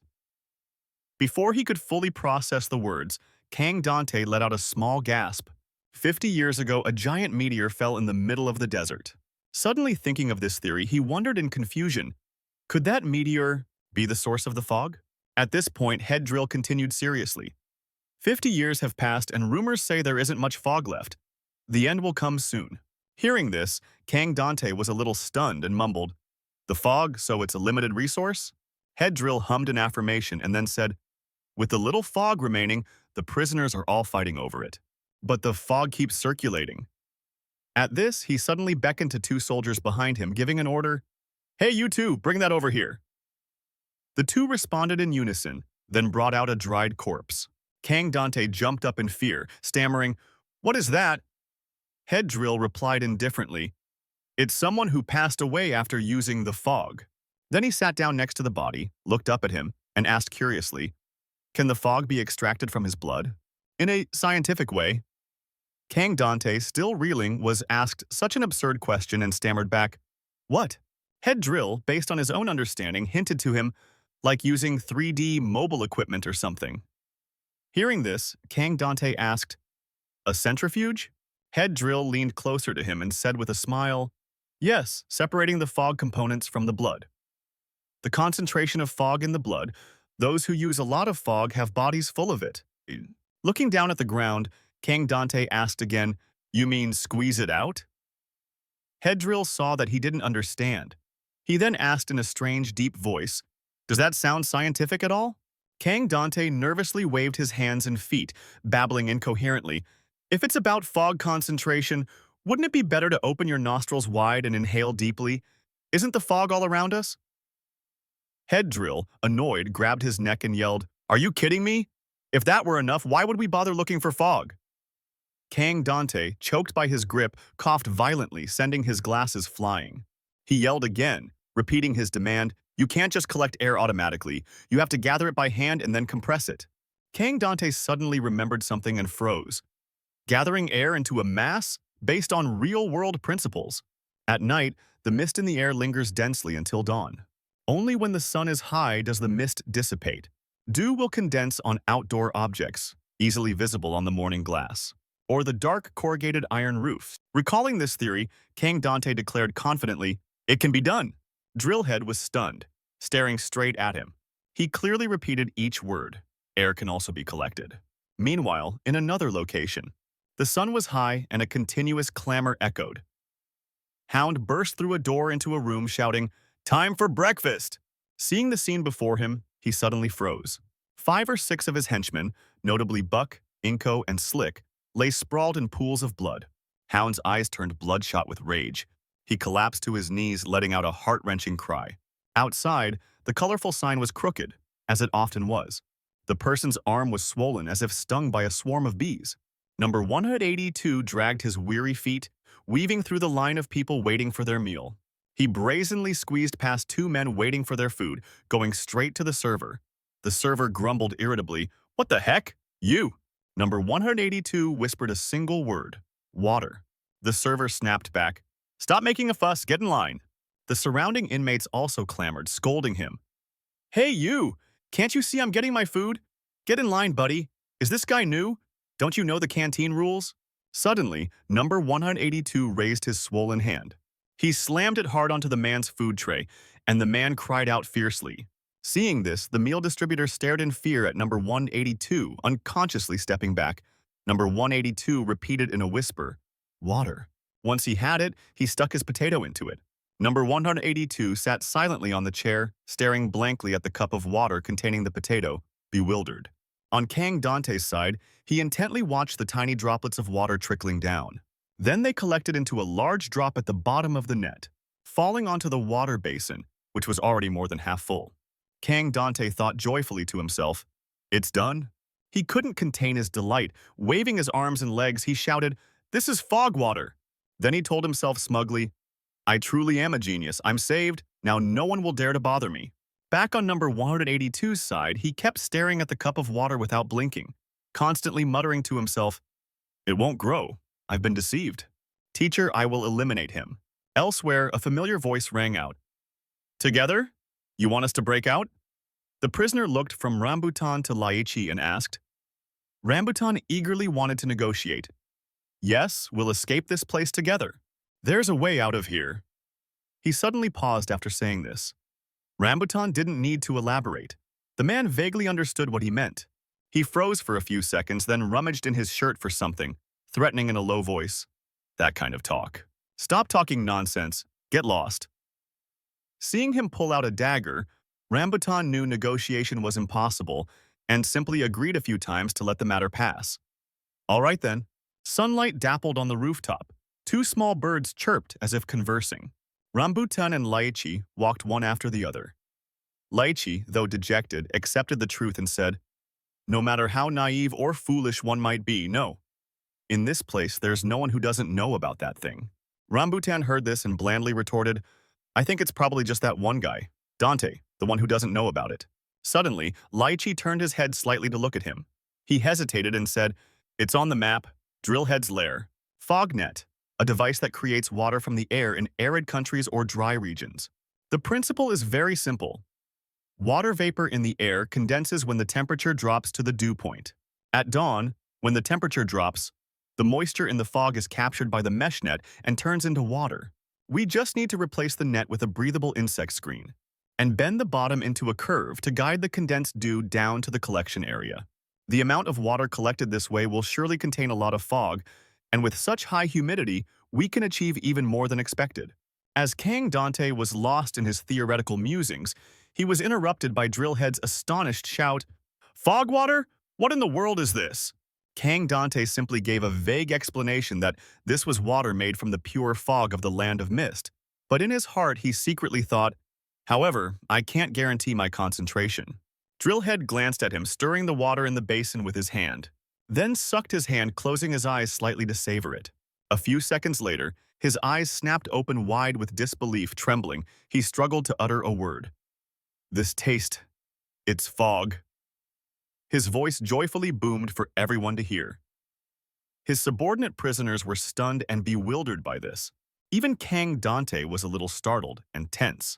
Drillhead constantly cheered, "It's real fog! We have infinite fog!" He began to perform strange dances in celebration. The other prisoners also excitedly joined him. They suddenly embraced Kang Dante, passionately shouting, "Teacher! Teacher!" Then together they tossed him high into the air, yelling boisterously. In the rusty, damp, moldy room, 2 rusty lamps were lit. Kang Dante adjusted his tie. From a prisoner's uniform, he was now dressed in an elegant shirt. The prisoners looked at him in this outfit and continuously praised, "It suits you so well, teacher." Drillhead also treated him like a revered figure, fawningly asking, "Teacher, perhaps it's because your very nature suits a shirt? You look completely different. So, do you like the modified outfit?" Looking at himself in the blurry mirror, Kang Dante also let out an exclamation. "It's very well made. It truly looks like a proper shirt." Drillhead respectfully swore and promised him, "From today, no one will dare to lay a hand on you again. Such exquisitely tailored clothes are not for just anyone to wear. Welcome, teacher, to Drillhead as one of us. We will treat you with the utmost respect." Hearing him say that, Kang Dante wondered to himself, Drillhead, the man closest to the supreme leadership position, right? He recalled a time sitting in the canteen. A prisoner had told him, "To get out of here, you have to become the supreme leader." Thinking this, he subtly glanced at Drillhead, scheming to himself, "The supreme leader, through this guy. Maybe I can contact the administration." At this moment, Drillhead turned around and announced to him, "Today we will hold a grand mist celebration. Thanks to you, Master, we no longer need to conserve mist. We will use up all the mist we've accumulated for so long. For my ascension." With that, he flicked his eyes at Kang Dante. Kang Dante heard that strange term and couldn't help but feel curious. Ascension? Drillhead's subordinates outside were bustling with horns and drums. A bowl of mist condensed into a solid form was placed in the center. Those not assigned to play horns were enthusiastically dancing around the bowl of mist. The sound of the makeshift horns grew louder, and the drums became more insistent. Drillhead led Kang Dante to the bowl of mist, then clapped his hands, ordering the crowd, "That's enough." Seeing the mountain-like pile of mist, Kang Dante wondered to himself in astonishment, "All that mist? Are they planning a collective mist experience or something?" Now Drillhead began to speak, opening the ceremony. "I am Drillhead, king of the underworld, and these are my drill soldiers. The moment all efforts have borne fruit. With the mist we have saved and accumulated, today I will attempt ascension."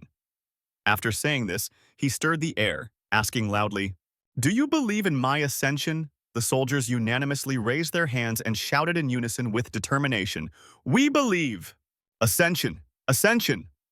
The shouts grew louder and did not cease. Drillhead scooped up a handful of mist, his eyes flicked to Kang Dante, a mysterious smile on his face as he prompted him, "Watch closely, Master. The true birth of a king." With that, he ravenously devoured the pile of mist, stuffing his mouth full. The soldiers all stopped, watching the scene with longing. Kang Dante was stunned and confused, wondering to himself, "What? Is he consuming it alone?" At this moment, the shouts began again. "Ascension! Ascension!" Drillhead was still vigorously stuffing mist into his crammed mouth. The soldiers continued to repeatedly shout the two words, "Ascension." They then whispered among themselves, some shouting, some asking, "Not yet? Any changes? Ascension? Not yet. Any changes? Ascension, ascension." Suddenly, Drillhead stiffened. Without a word, he stubbornly reached out his trembling hand to pick up a few more pieces of dew. But he fell backward. His swollen belly seemed about to burst, and his eyes rolled back.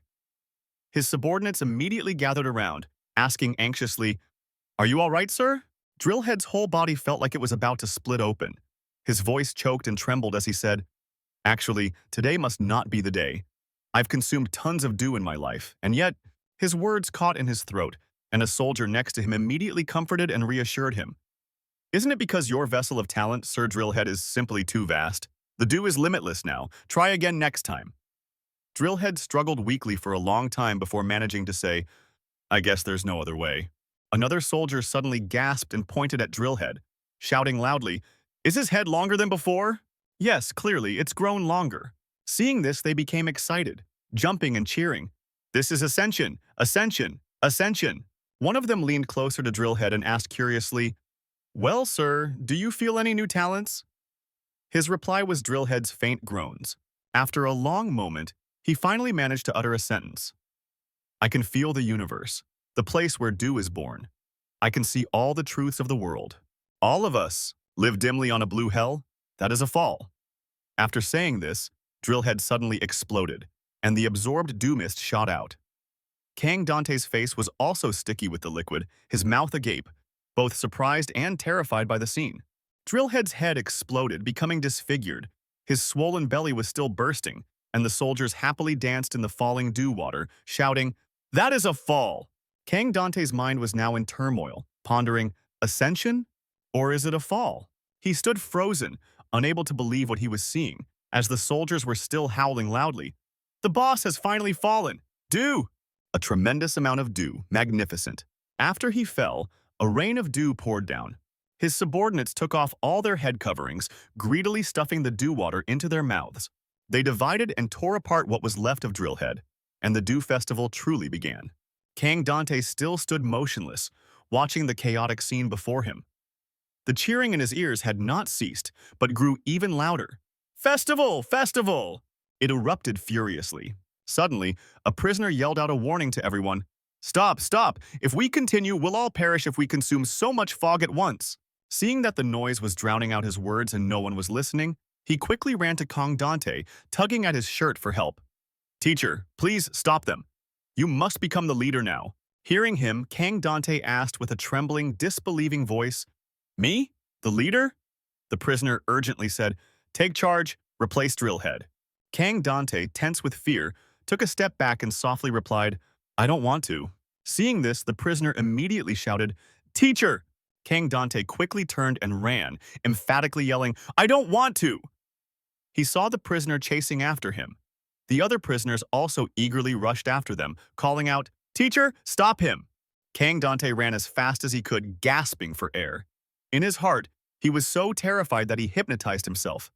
"What in the world is this? What in the world is happening? I'm dreaming, right? This must be a dream. It has to be a dream, from the very beginning. Something like this can't happen in reality.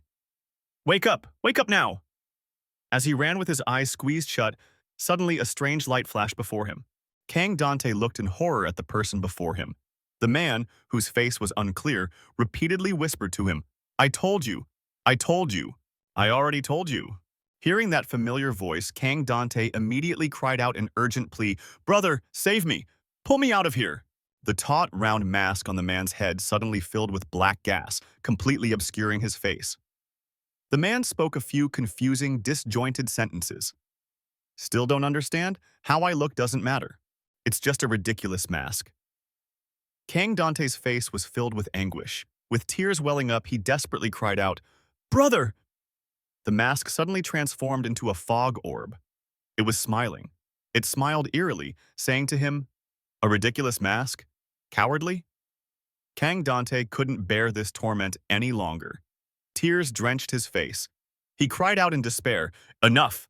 Selective prosopagnosia. I don't remember my brother's face. I only thought of it as a circle in a tiny fragment of memory after seeing Kang Dante's family portrait." His brother had cursed, "Why did you draw me like that? Ha! You won't become an artist." My brother's face kept changing.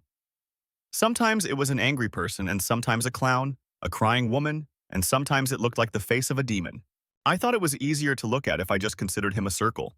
Back in the present, his brother's voice was repeatedly calling his name, Dante, followed by a sinister burst of laughter. Kang Dante jolted awake, his eyes wide open, gasping for breath.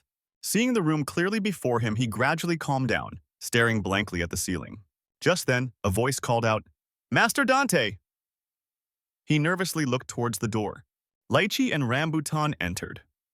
Lychee asked with concern, "Are you awake?" Seeing the two, Kang Dante, bewildered, called out, "Rambutan? Lychee?" Sitting up, he still mumbled in confusion, "Oh, was it all just a dream?" Not understanding what he was saying, Lychee asked curiously, "What was that?" Suddenly understanding his meaning, Rambutan immediately explained, "We brought you here to the drillhead's hideout marked on the map. We found you in the sewers." Kang Dante, flustered, asked a rather dull question. "Did you all come to rescue me?" Rambutan and Lychee looked at him and smiled faintly. Then Lychee cheerfully said, "Of course we agreed to escape together." Hearing that, he fell silent, staring at the two, unsure what to say. After a while, he said apologetically, "Sorry, you're delayed because of me. Let's go quickly." Lychee quickly waved her hand and said, "No, Rambutan also needs to rest. We've traveled quite a distance already." Kang Dante exclaimed in surprise, "What?" Lychee smiled and said, "Look." Then she pulled back the curtain for him to look outside. Then she continued seriously, "We're right in front of the wall. We found a spot without a watchtower." The brazier burned brightly. The three of them gathered around the warm fireplace. Lychee asked curiously, "Is the drill head dead?" Kang Dante mumbled in affirmation, "Definitely." As he munched on the pastry in his hand, he gesticulated wildly, illustrating his story. "Everyone went crazy. It was complete chaos there. What the heck was going on?" Rambutan, holding a cup of water he hadn't yet drunk, explained, "This is called the collapse, the fall, perishing from an overdose of mist. I also used too much." Hearing that, Kang Dante asked skeptically, "You too?" Lychee gently retorted, "He's just kidding." Rambutan then said seriously, "As we said before, the more mist you consume, the more your latent abilities increase. But latent abilities also have limits, and those limits differ for each person. And if you reach your limit, you will explode and all the mist you consumed will burst forth. No one knows where their limit is. Master Dante is also good at something, right? But even you don't know your own boundaries." He paused slightly here, leaving a space as if for Kang Dante's answer. Then he continued, "That's how the mist is dispersed. Everyone waits while others collapse. Transcendence or collapse, there is no other outcome." Following Rambutan's narrative, Kang Dante couldn't help but ponder, collapse means demise. What an apt metaphor. Then he wondered and asked, "So what is ascension? Isn't it about surpassing limits?" Rambutan patiently explained to him, "No, it's not about surpassing limits. A dual talent can emerge. Someone who has reached their maximum potential acquires another talent. Everyone will follow and worship him, and he will become the supreme leader. Ascension is very rare. Most people fall." Kang Dante, somewhat puzzled, asked, "And all just for a second talent? Everyone is willing to risk their lives?" Rambutan opened up about this matter for the first time. His voice carried a faint glimmer of hope. "Ah, it's like a legend. One day, a person will appear. With countless talents, we believe he will transcend the laws of this world and liberate all of us. And he will become our god. That is the one we call the supreme leader." Elsewhere, the one-armed man's face was bruised and battered. His eyes were tightly shut, as if sensing something. Birds flew back to their nests as night fell, flapping their wings. In some dark corner, a group of prisoners was gathered, fighting. The one-armed man's ears twitched slightly, listening to every sound. From the sound of waste from some prisoner to the sound of cockroaches scurrying on the walls. Then to the heavy breathing of someone working out. A faint crack of glass, or a simple gesture of adjusting glasses. All were registered in the one-armed man's ears. He opened his eyes wide. From atop the corrugated iron roof, he gazed into the distance, muttering, "Found it." Back at Drillhead's hideout, streaks of water still clung everywhere. A person in a fully enclosed protective suit was carrying out a task. That person quietly collected the remaining mist into a large bag. Not just that person, but other protected personnel were also busily cleaning up the area. Some couldn't help but exclaim, "It's glowing here and there, too." Now, a bag full of mist was neatly placed into a backpack. The hooded figure brazenly walked through the crowd, adding a few words. "Every day, people fall." Someone suddenly pointed at him and said sarcastically, "Oh, that one is very focused." Trying to ascend too? How pathetic. The hooded figure ignored the taunts and continued to diligently stuff mist into his backpack. Suddenly, someone called out to him, "Hey, traveler!" The hooded figure reflexively looked up. The well-dressed man unexpectedly held out a bag full of mist in front of him. Smiling, he said, "Don't pick up that trash, take this instead." The hooded figure took the gift bag, exclaiming with delight, "Oh, excellent quality." The other man suddenly asked an abrupt question. "Have they found those individuals yet?" The hooded figure glanced at him briefly, answering vaguely, "The one-armed fellow, who knows?" The man said in a low voice, "Perhaps they have found them already, a whole year has passed." The hooded figure shook his head, rambling, "Honestly, I don't think this job is profitable. Anyway, it's an order from the Falkland Operations Bureau, isn't it?"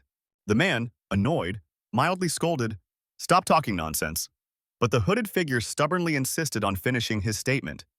"Prices have increased significantly this year, so can you pay me more?" Hearing this, the man promised in a low voice, "If you bring him to me, I'll give you as much as you desire." Saying this, he slightly tilted his head and gave a chilling smile, his bright eyes darting towards the hooded figure. In the morning, the sun gradually emerged, casting warm rays through the thin fabric of the cramped tent. Dante lay sleeping, hugging his shivering body. "It's really cold. I shouldn't have mended these pants. Otherwise, they would have been thick and double-layered." Suddenly, whispers echoed in his ear. "Darling, are you cold?" "I'm fine. How about you?" "I'm fine, too. Your spot here is really warm." "No, you can't. Dante is right here." It was a strangely peculiar morning. Dante coughed, noticing the sudden silence in the air. He then thought, "Oh, darn it." At the same time, Rambutan turned his face with concern. "You're awake, huh? It's a bit cold because we're in the desert, isn't it?" Dante waved his hand in embarrassment. "I'm fine." A nameless feeling of discomfort. A moment later, 3 people appeared before the wall. Dante looked up and thought, "So high. What are those symbols? I didn't see them last night. And there's something else. It feels very oppressive." He turned to look beside him and asked, "Can I help you with something?" Rambutan held out his hand and said, "Could you carry this bag for me?" Dante agreed. "Sure." Rambutan suddenly spoke up. "Also, there's something very important. Do you follow any religion?" He looked confused but still replied, "What? My family is Catholic, but I—" Hearing this, he seriously suggested, "Could you pray for a bit?" Dante raised an eyebrow. "Pray? I don't believe in God." Lychee slapped his shoulder. "That doesn't matter. In a desperate situation like this, everyone prays. Please pray sincerely for us to get out of here. Will you do it?" Dante hesitated for a moment, then said, "I only know the Lord's Prayer." Rambutan heard this, held out his hand, and seriously said, "No problem. Just wanting to escape is enough. Come this way. Let's get out of here together."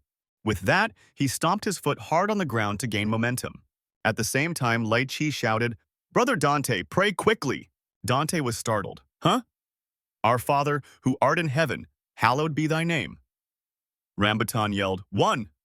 Accompanied by Dante's prayer, "Thy kingdom come." He stood on his tiptoes, ready to jump. 2! Dante didn't dare stop for a second. "Give us this day our daily bread."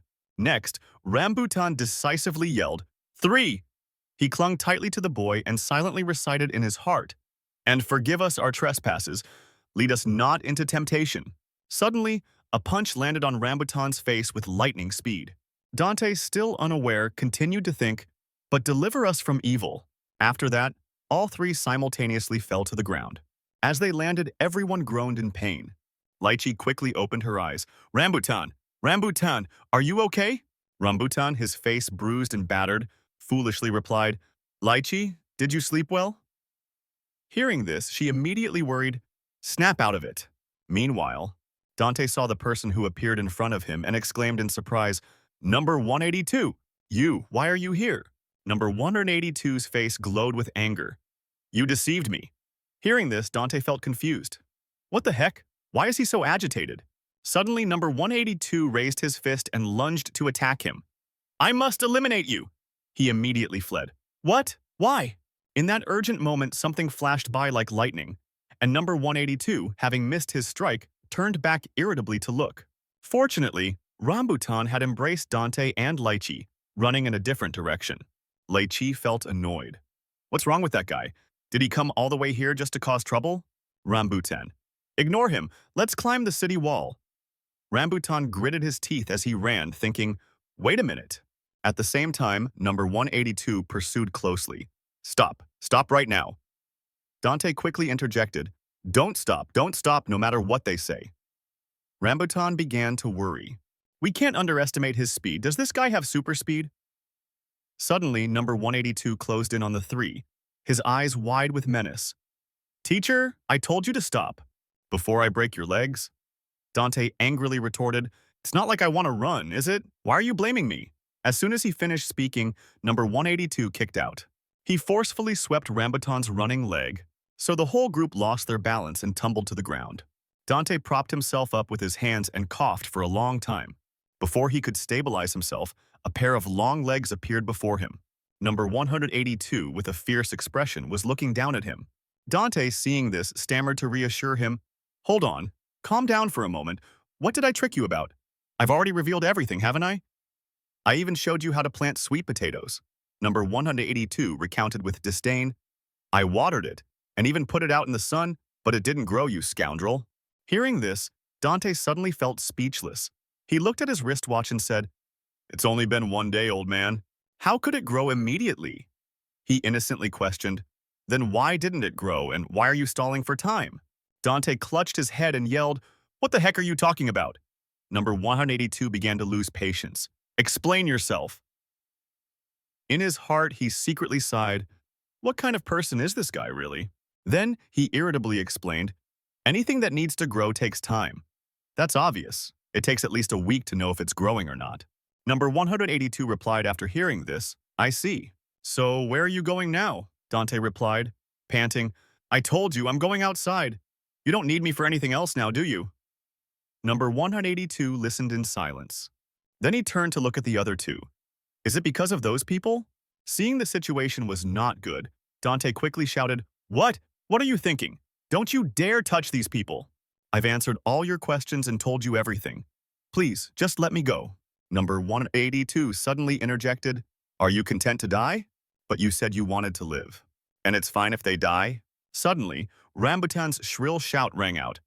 What the heck is all this talk about life and death here?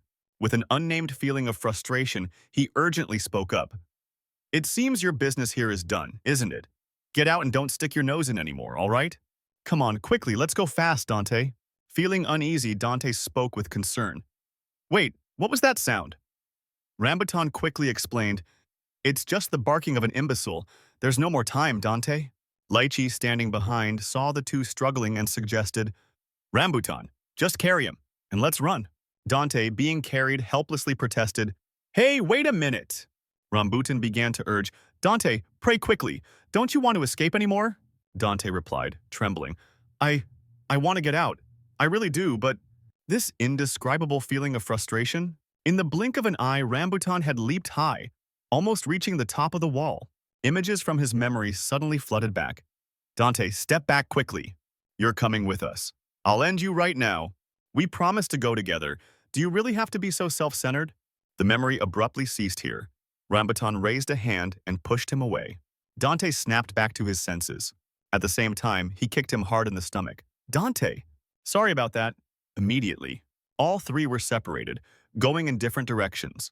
Rambutan and Lychee surged forward, while Dante was left behind, suddenly yelling, what the heck is this? His foot lightly pressed against the railing on top of the fence. Dante suddenly recalled Rambutan's earlier request. Could you carry this bag for me? And that bag filled with mist now unexpectedly burst open. A voice echoed from another location. Today, 30 centimeters. It moved 30 centimeters. Hey! It's vanished. Someone must be trying to escape again. At the same time, Gogoi was opening its maw wide, preparing to swallow Dante whole. Back in the past, Lychee was holding a pen, marking on a map. When she looked up, she quickly warned, "Don't touch it. It's extremely dangerous." Rambutan's voice slowly resonated, "Gagoi.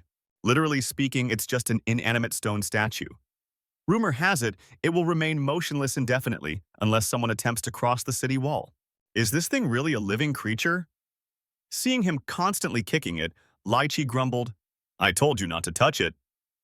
Rambutan stubbornly argued back, "I simply don't believe this nonsense can prevent an escape. What exactly is it?" She listened and then replied, "There's a theory that it's an alien creature that fell with the fog. Others say it's a device from the administration used to prevent fog leakage. It assumes people are stealing the fog, the kind of fog that Falkland residents consume, the fog they breathe or carry with them, including all of it. It's preventing the fog from spilling outside the wall." Hearing this, Rambutan was surprised. "That thing can think and move on its own?" Lychee quickly replied, "Perhaps. It identifies who is stealing the fog, who harbors the intention to leave. It sees into their very core. As long as Gagoi is here, we can't hope to leave this place. The more we yearn to escape, the more you and I dream of the world beyond. The more—" Rambutan suddenly took her hand to reassure her. "No, there will be a way to resolve this. I swore I'd get you out of here, didn't I? Trust me. For you, I'm willing to do anything." Returning to the present, Rambutan kicked the iron bar. Then he turned his head to look back. On the other side was the sight of Dante bewilderedly falling into Gagoi's enormous, repulsive maw. Seeing it close its maw, Rambutan yelled, "It's caught in the trap!" In his heart, he rejoiced. It worked. The fog backpack and the urgent plea. It has identified Dante as the fog thief. This is our only chance. Thinking this, Rambutan quickly jumped over the wall. Seeing the sunlight before him, he muttered, "I'm out. We escaped. Lychee. We succeeded." Lychee? Receiving no reply, he turned his head. In an instant, Rambutan's heart constricted. Lychee, on his back, was now missing their head. Rambutan slowly raised his head to look up. Gagoi's massive body had silently appeared, standing there unnoticed, and it was holding Lychee's head in its mouth. This image surpassed Rambutan's imagination. On the other side, Gagoi leisurely clenched its teeth, causing blood to splatter. This drove him into a frenzy, and he lunged towards it. "Lychee!" Rambutan leaped high and kicked it forcefully. Gagoi immediately opened its mouth. His entire body was slowly enveloped by the mist within its throat. Rambutan cried out in agony. Immediately after Gagoi closed its mouth, everything fell silent and his form vanished. Number 182 saw this and muttered, "Fool, I told you there was no escaping." Finishing his words, he clenched his fist and exhaled sharply. Number 182 opened his eyes wide, aiming precisely. Then he swiftly charged towards Gagoi. As he approached its face, Number 182 raised his fist, then struck down forcefully. Gagoi's two front teeth shattered in an instant. At this moment, its eyes glowed green. Then a green beam shot straight forward in a perilous situation. Number 182 quickly dodged in time. He suddenly said, "Stop. Stop it." Number 182 rained blows upon it, causing the gap in its teeth to widen further and further. Suddenly, he stopped. In a small corner inside, Number 182 saw a familiar figure. Dante cowered, looking up and sobbing. "Number 182, help me. I'm sorry." Number 182 said nothing but reached down. He quickly pulled Dante out of Gagoi's mouth. Then, the two of them fell to the ground. Dante clung to his arm, crying, "The statue is completely still now. That guy kicked me. He just kicked me. It seems he really intended to end my life." "Why? Why is it like this? Number 182. Number 182 pressed his head down and repeated, "Open your mouth and say you won't go outside again." As soon as he saw Gagoi, Dante screamed in terror. "What on earth is that? What kind of thing is it? Number 182. Number 182 pressed his head down and repeated, "Open your mouth and say you won't go outside again. I've told you countless times, there's no escaping it. I wasn't lying, was I? If you want to preserve your life, then say you won't go outside again." Dante gritted his teeth and stammered, trembling, I swear, I will never step outside again." As soon as he finished speaking, Number 182 looked up and stared at Gagoi. It also fixed its pale blue eyes on the two of them, as if to confirm the situation. After speaking, Dante also slowly glanced up. In that very moment, Gagoi's figure vanished without a trace. Dante was silent for a moment before saying, "He's gone. What the heck is this? Is it an illusion? Number 182, what about Lychee and Rambutan? That pair, have they escaped yet?" Number 182 replied coldly, "They're all dead." Dante fell silent. "What?" He glanced at him and stated seriously, "It's not an illusion. Anyone who steps out there meets their end. No matter how strong. They can't defeat the hollow ones." Elsewhere, the Bone Eater was talking with someone else. Suddenly, the hooded girl's voice rang out, "Bone Eater, the Man-Eaters!" That name sounds truly chilling. Does it really consume people, or is it just a threat? The Bone Eater opened his mouth and asked, "Are you curious? Excellent. I'm also curious what your flesh tastes like." As soon as she saw his slimy tongue, she cried out, "Let go!" The Bone Eater retracted his tongue and praised, "A very delightful scent. With my discerning tongue, you are extremely delightful." Hearing this, she angrily yelled, "Shut up!" He immediately changed the subject. "Stubborn kid, what do you want with me?" She held out a piece of paper in front of him. "Find this person for me, this one here. Prisoner number 182, 1.82 meters tall, with 2 moles on his right cheek and missing his right arm." The Bone Eater extended his tongue to take the picture. After looking at it, he happily said, "Looks delicious. Do you want me to finish him off?" She crossed her arms, hesitating.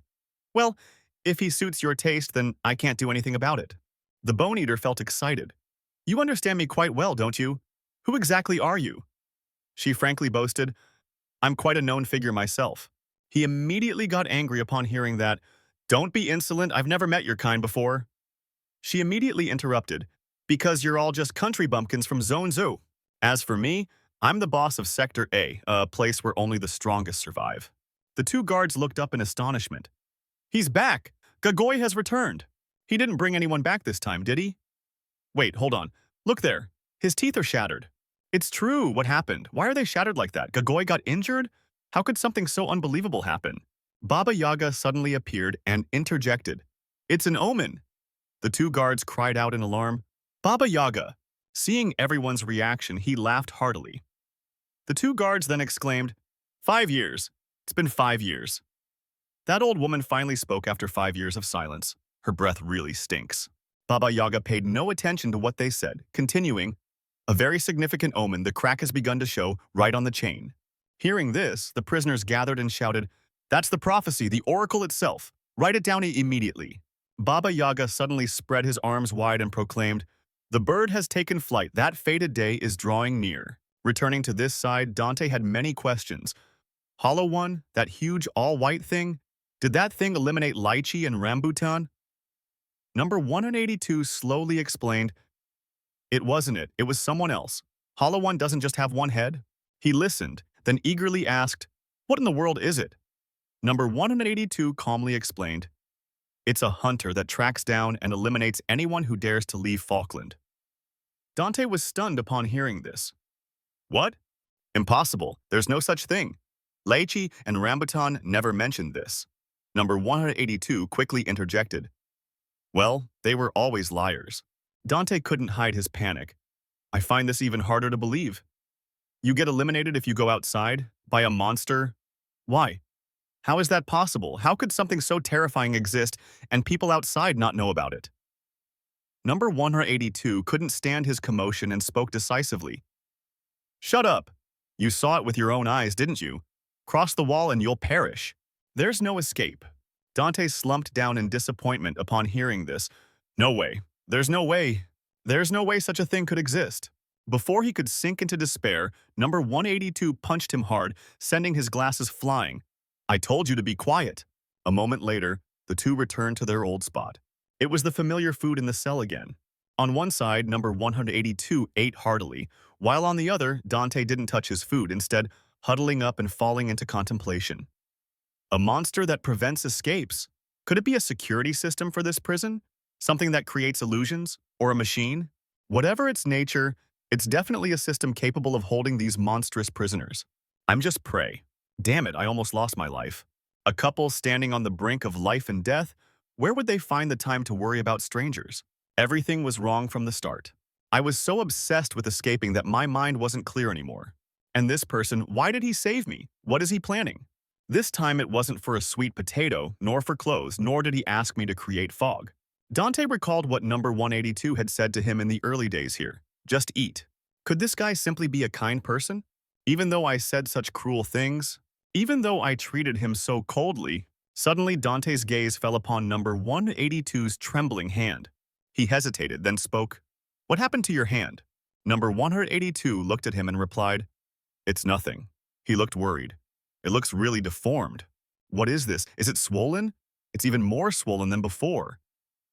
Number 182 tried to hide his hand behind his back and exclaimed, I told you it's nothing.